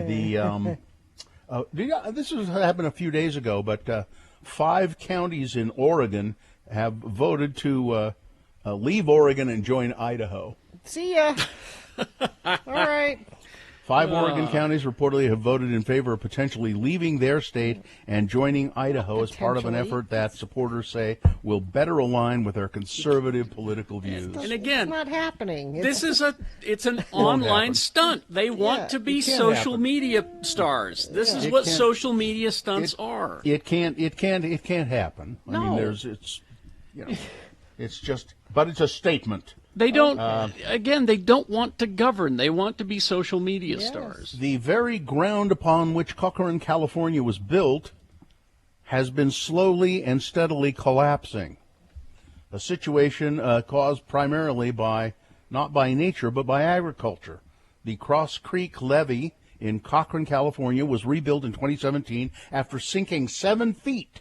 Since 1983, the levee is now at least twice the size of the previous one. Ryan Christopher Jones for the Collaborative Investigative Journalism report said the town, though, is sinking, and it will continue to sink because of all the water that's used for the crops and so forth. And when the levee's dry, that's another song from Led Zeppelin, and so the town will continue to sink, apparently. And finally this, Marjorie Taylor Greene thanked her supporters for tweeting that the president of the minority leader in the House, Republican Kevin McCarthy, is a moron and a feckless C-word. And she thanked them, thinking apparently that this was a good thing. Classy. That's nice. He's a feckless C-word, huh? She's a Christian woman. Yep. I think she didn't understand what it meant at first. And I think she thought it was a compliment. And then she realized it wasn't. Somebody told her it wasn't, and she deleted the tweet. Marjorie is wrong, and her intentional decision to compare the horrors of the Holocaust with wearing masks is appalling, McCarthy said. And so one of her followers said, well, he's a moron and a feckless C-word. Thanks, she said. Thank you, thanks. All And right. if you listen, Carrie has some a long-form audio of Marjorie Taylor Greene going on and on and on about something, and she is just an idiot. She says that she would support not tearing down a Hitler statue. Or Right. Satan. Or statue. Satan. Yeah. A Satan or a Hitler statue. If there were a She's- statue of Satan, I would say we shouldn't tear that And down. it's because that's how she educates her children, History. apparently. It's yeah, because I history. want to be able to point to that statue. Apparently that's the only way they can learn is pointing to a statue. So there you go. It's Boner Fight with Radio from Hell on X96. Here it is, the winner from round one going against the winner from round two. This determines Boner of the day. The first one from the 7 o'clock hour, it's because the graduation ceremony is sacred. A young woman in Cedar City, Canyon View High School, was told that she could decorate her mortarboard with some beads and a feather in acknowledgement of her Native American heritage. She was proud of that, and so they called the Board of Education, I guess, and they said, well, okay, go ahead and do it. Well, when she got to graduation ceremony with the beads and the feathers, the principal said, no, you've got to take that all off. You can't do that. You know, the graduation is sacred. That goes against number two. Well, okay then. 53% of Republicans believe that Donald Trump is the real president. Good Lord. 53% of Republicans. That's number two.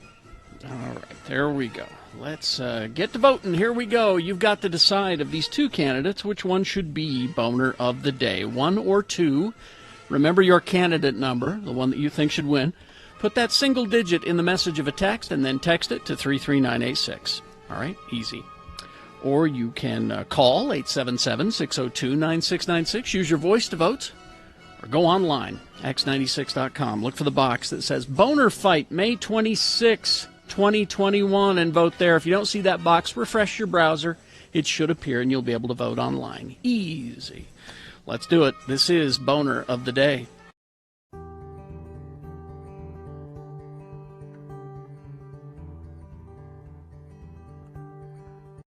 You know who's on the line? I believe this is the impetus to the first all-day show. Candace? Yes.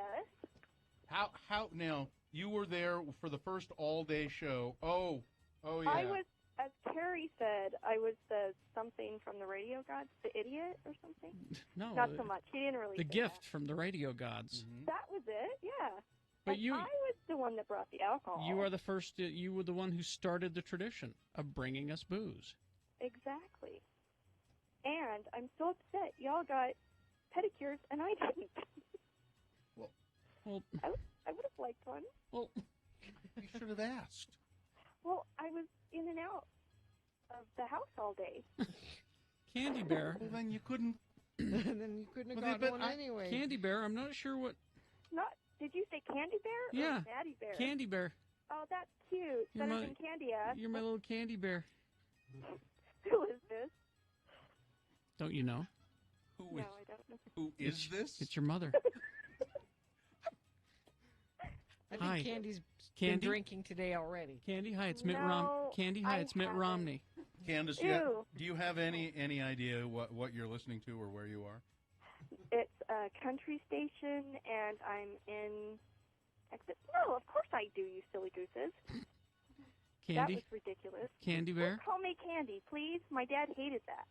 It's Candace. It's Candace, Carrie. Yes, it's Candace. If Bill, your dad and I hated will- that, he shouldn't have named you Candace. Yeah. He's no longer living. That's rude. Well, I'm sure his feelings are hurt. Did you call us Candace? Yes, I did, and she I did. meant to get abused. Okay, because I thought maybe the interns had called you and then No, nobody just picked your name remembers. out of a phone book or something. Nobody You remembers. wish. Nobody remembers what, Candace? Any of this. Any of. And I'm even on the CD, and I'm so sad. She's I'm the joking. she's the phone call. She's the reason. For Carrie's She's the story. reason that we The did the because story. I didn't get a chance to Yeah. tell my Hawaii story. No, it or was your Vegas. My Vegas story. Vegas my story, Vegas that's story. right. Exactly. And And Carrie, I saw you at that one clothing store. I don't remember. You remember, Carrie? was Oh, was I yeah, was I was I buying my garments? It was that Was one it that clothing one? store. That one No. clothing store? I don't know what you call him. Come on, help me out. A thing. You a know. management, A thing. Whatever. I can. Oh, I wait, can, was it a remote? You know, I can see why you were the impetus for the all-day show because it takes all day to get anything out of Holy you. crap! You've been doing this all day. I'm tired too, and yes, others, whatever. She's But drunk. No, I'm not. No. I'm just embarrassed. Candy Bear? This is the note you want to go out on. Yeah. By the way. Yeah, no, Oh, Candace, you've been rickrolled. I'm sorry. God bless you, Candace. All right. I'm glad that somehow you started the all-day show, but no, that's not the note we want to go out on. No. Well, we got 20 minutes. But as with all of our all-day shows, I seem to remember that they go out with not with a bang but a whimper. I've been whimpering for the last hour and 20 minutes. They just kind of peter out at the end. So, Well, Gina, I'm used to your whimpering. It's what I do.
to award Boner of the Day. And it's brought to you in part by a delicious Thai noodle chicken mint flavored kind of dish.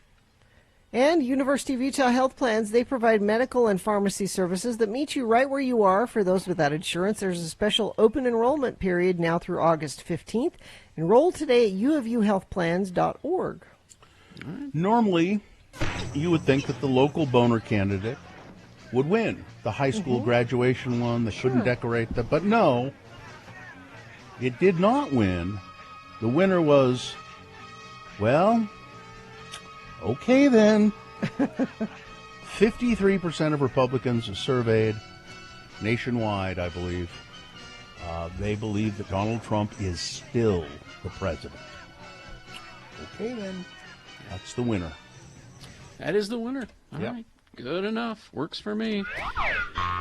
And that is your Boner of the Day for today, May 26th. Now, qualified to be Boner of the Week. All right, let's get Angela on the The phone. following here. is a sponsored feature. Hi, Angela Brown, Slug Magazine editor, chief executive officer, and runner of Craft Lake City. Hey, how's it going? Good. How are you? Hello.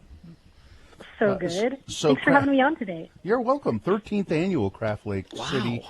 It's a Yes. DIY festival, and everybody's. But what's the food? What kind of food you can have? That's really the first. Yeah. We're going to have so much food there. And in fact, we have two food categories. We have the commercial food, which is kind of like all of the local food trucks and, people where you can buy like the meals, like your lunches and your dinners. And then our other food category is craft food. And these are the individuals that are making like macaroons, like handmade cookies, cupcakes, jellies and jams. We've got some really cool different ethnic craft foodies there this year. So a lot of great food to be had there, as well as local beer and local cocktails. So Angela, explain to people what Craft Lake City is for those who may not know. Yeah, so we essentially are a 501c3 nonprofit corporation. We're a charitable organization, and we host an annual arts festival for locals. It's over 300 local exhibitors, and it's called the DIY or Do-It-Yourself Festival, where we have a lot of like on-site take-and-make projects, workshops, and exhibitions. We've got a Google Fiber STEM building with lots of cool makers inside of there that use technology components. And it's really a great time to bring down your friends and family and celebrate local music, celebrate all of the art and cool stuff that we have in our community that's actually done by people that live in Utah. So I see on Friday night now. This is all happening August 13th, 14th, and 15th, and I see that on Yes. Friday night there's a special event that we're kind of involved with, right? Yeah, exactly. And it's really cool because this is our 13th year, and Friday is Friday the 13th. So there we go. I think it's going to be a lucky day. But we're really excited to announce, in fact, this is actually an exclusive. We have not told anybody yet, so X96 listeners are the first to hear. We're making the announcement later on at 10 o'clock. But we have booked a really incredible local headliner, Rit Momney. Now, many of you probably... Yeah, Rit Momney. So Rit Momney is, many of you probably know, he's like a TikTok sensation. He kind of became really big during the pandemic. Just got signed to Sony Records. He's going on a huge tour next year.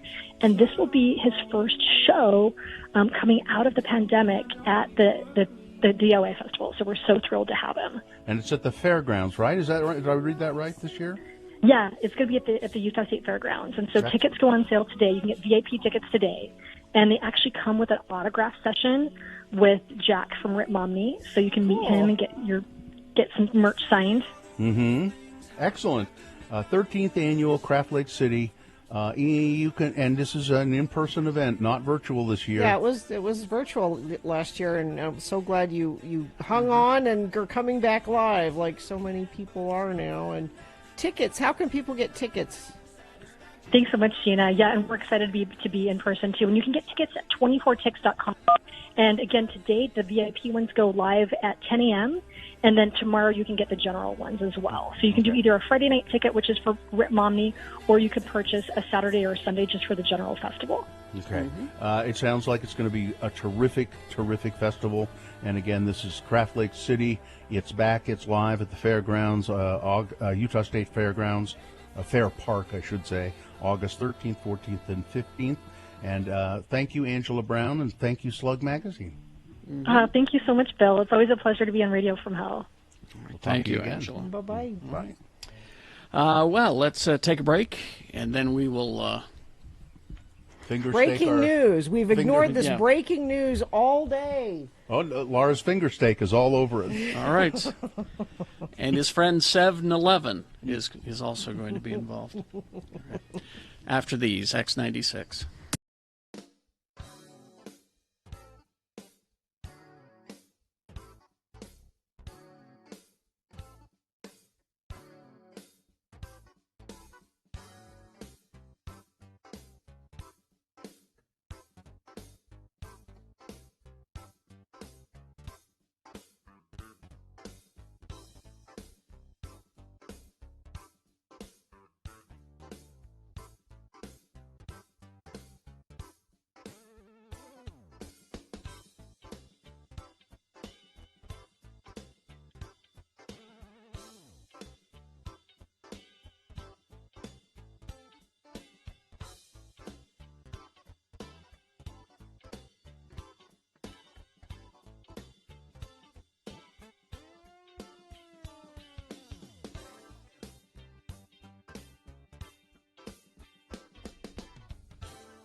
9:51 right now. I don't know how you missed this because it says right here in the title of this article, the internet exploded yesterday with this breaking news. Well, unfortunately, we're out of time. What's the breaking news? Well, on Sunday, it was supposedly unveiled on an internet Facebook group called The History of Boise, Idaho from 1863. It's been shared 700 times. What? The secret recipe, Sonny's secret finger steak recipe. Secret finger... From the Torch Lounge in Boise, Idaho, the alleged birthplace of the finger steak. Okay, before you go any further, I haven't seen the recipe. I haven't heard. I've never had a finger steak. Let me guess how they're prepared. Okay, well, here's the post. Okay. The man that posted it, his name's Alan. He said, I decided to do y'all a favor and reveal the recipe. My father, Sonny Ashley Jr., scribbled this recipe on a piece of scrap paper. Just before he died. Yeah, I know. Yep. Sonny's secret finger steak recipe with dipping sauce. Secret dipping sauce recipe. Okay, now I'm not going to claim to know the dipping sauce. Okay. But let me just kind of guess. You get some steak. Okay. Probably like a sirloin strip. A sirloin. And a sirloin. And you cut it into like little fingers of steak, strips of steak. Yes. And then, yes, maybe there's an egg wash involved, and you do that, and then you put it in some seasoned breadcrumbs. Oh, so you've already missed an important part. Yeah. Is there beer involved? No. There could be though. It's egg wash. Seasoned breadcrumbs. What am I missing? Flour. Oh, flour. You got to put a little flour, then the seasoned breadcrumbs, and then you deep fry them. There's the egg wash, but Right. you got to marinate it in the egg wash for 2 to 3 hours. Oh, okay. Before. So I was pretty close to figuring out the secret recipe. The secret recipe. Now the sauce, I wouldn't. Is it? It's the dipping sauce. Looks like is what sets it fry apart. sauce? Really, Is it fry no. sauce? It's Ranch? special. Yeah. So it's. I'm going to give it away. Okay. So, quarter cup ketchup or catsup. This says catsup. I would use ketchup. Well, I think that ketchup is illegal in Idaho. I think you need to use catsup if you want it to be authentic. A quarter cup mayo. Mm-hmm. A teaspoon horseradish. Yeah. A quarter teaspoon garlic. Mm-hmm. And a teaspoon Worcestershire sauce. Yeah, so it's essentially a fry sauce. No, that's It's mainly ketchup and mayo. That's fry sauce. But it's got horseradish and garlic and Worcestershire. Those things don't usually appear in the fry sauce, Bill. You're trying to downplay this bombshell information. Well, see, the one thing that you're missing, too, that you will never be able to reproduce is that Sonny from the Torch Lounge cooked those finger steaks in the same oil for 25 years. That's true. Never change. Nope. Same as the fish and chips, and Yep. That oil gets its own character after a while. It's like a seasoned grill. Exactly. It's, Yeah. Exactly. Well, that's exciting news. Are you gonna make them? Yeah, hell yeah. No, you're not. You're not, but you're going to find somebody to do them for you. Yeah, I'll right? find somebody to do it for me. All right. But I also want a road trip to. Mohammed would do it for you. Yeah, Sure, he'd make he'd them do for it you. for me. Yeah. Well, take a road trip Sonny's then. secret finger steak recipe. Yeah, it's nicer to have them prepared for you. Here's a text to Gina. I got a nice strip steak, cut it into strips, hand breaded them, fried them up. After all that effort, they were fine. I did feel like I ruined a good New York strip. I think steak fingers are not popular because they just aren't good. If you have a good steak, have a steak. If you have a cheap steak, then eat something better. Shut up. Yeah. Yeah. If you're going to do them, you should use a cheap steak. You can't eat them while you're driving. Can you eat a steak while you're driving? No. I can. Most people can't, but I can. If you want steak and you want to eat it in your car, This is the way to do it. I can drive and eat steak with a knife and fork. Now, Gina, what's going to be your argument when all the self-driving cars arrive? And you can, cut up steak with a knife and fork and. Mm-hmm. Well, that is A&W has finger steaks? No, they don't. No. Tiffany is saying at A&W. Where? I don't know. Now, is it the A&W that's stuck with the KFC that feels wrong to me? Or is there like a standalone? What's wrong with that? It's too much. I don't think it's they're like we've got chicken and burgers. They're owned by the same company. And I don't think there are standalone A&Ws anymore, are there? There may be one or two in the nation, but for the most part, they're all those combinations. Oh, in Idaho, it's a standalone. Tiffany says it's... Oh. Oh, well, okay. These are all in Idaho. I think she's saying it's in Idaho. You need to be more specific, Tiff. All right. Help us out here. This is an Idaho thing. Finger steaks. And Guy's question is, wait, Gina's so busy she has to eat steak on the go? Oh, and it's Payette, Idaho is where the standalone A&W is. So in Payette. Well, Payette, Gina Idaho. just likes to eat in a moving car. That's my favorite. She's on the go. I got things to do. This is Gina, silhouette. Where are you headed, Gina? I got things to do. I got to eat on the way. I got finger steaks to eat. I'm out of here. Taking these finger steaks with me. Well, Katie, you always ask us if we have the promo. Mm-hmm. I got it. And You sent it to Gina twice. You didn't send it to Bill. Oh. That's why. That's what. And now I've got a couple of Utah words for you, Bill. Okay. Yes. Because I've heard them on our station. Yes. Oh, well, there's weens. Don't you like chicken weens? Oh, chicken weens, yeah. Chicken weens? Mm-hmm. And poem. A poem? Poem? Yes. Not a poem? Roses are red, violets are blue. Yeah, it's a poem. A poem? A poem? Poem. P-O-I-M, poem. I got a lot of poems. I write poems all the time. Here's one I wrote.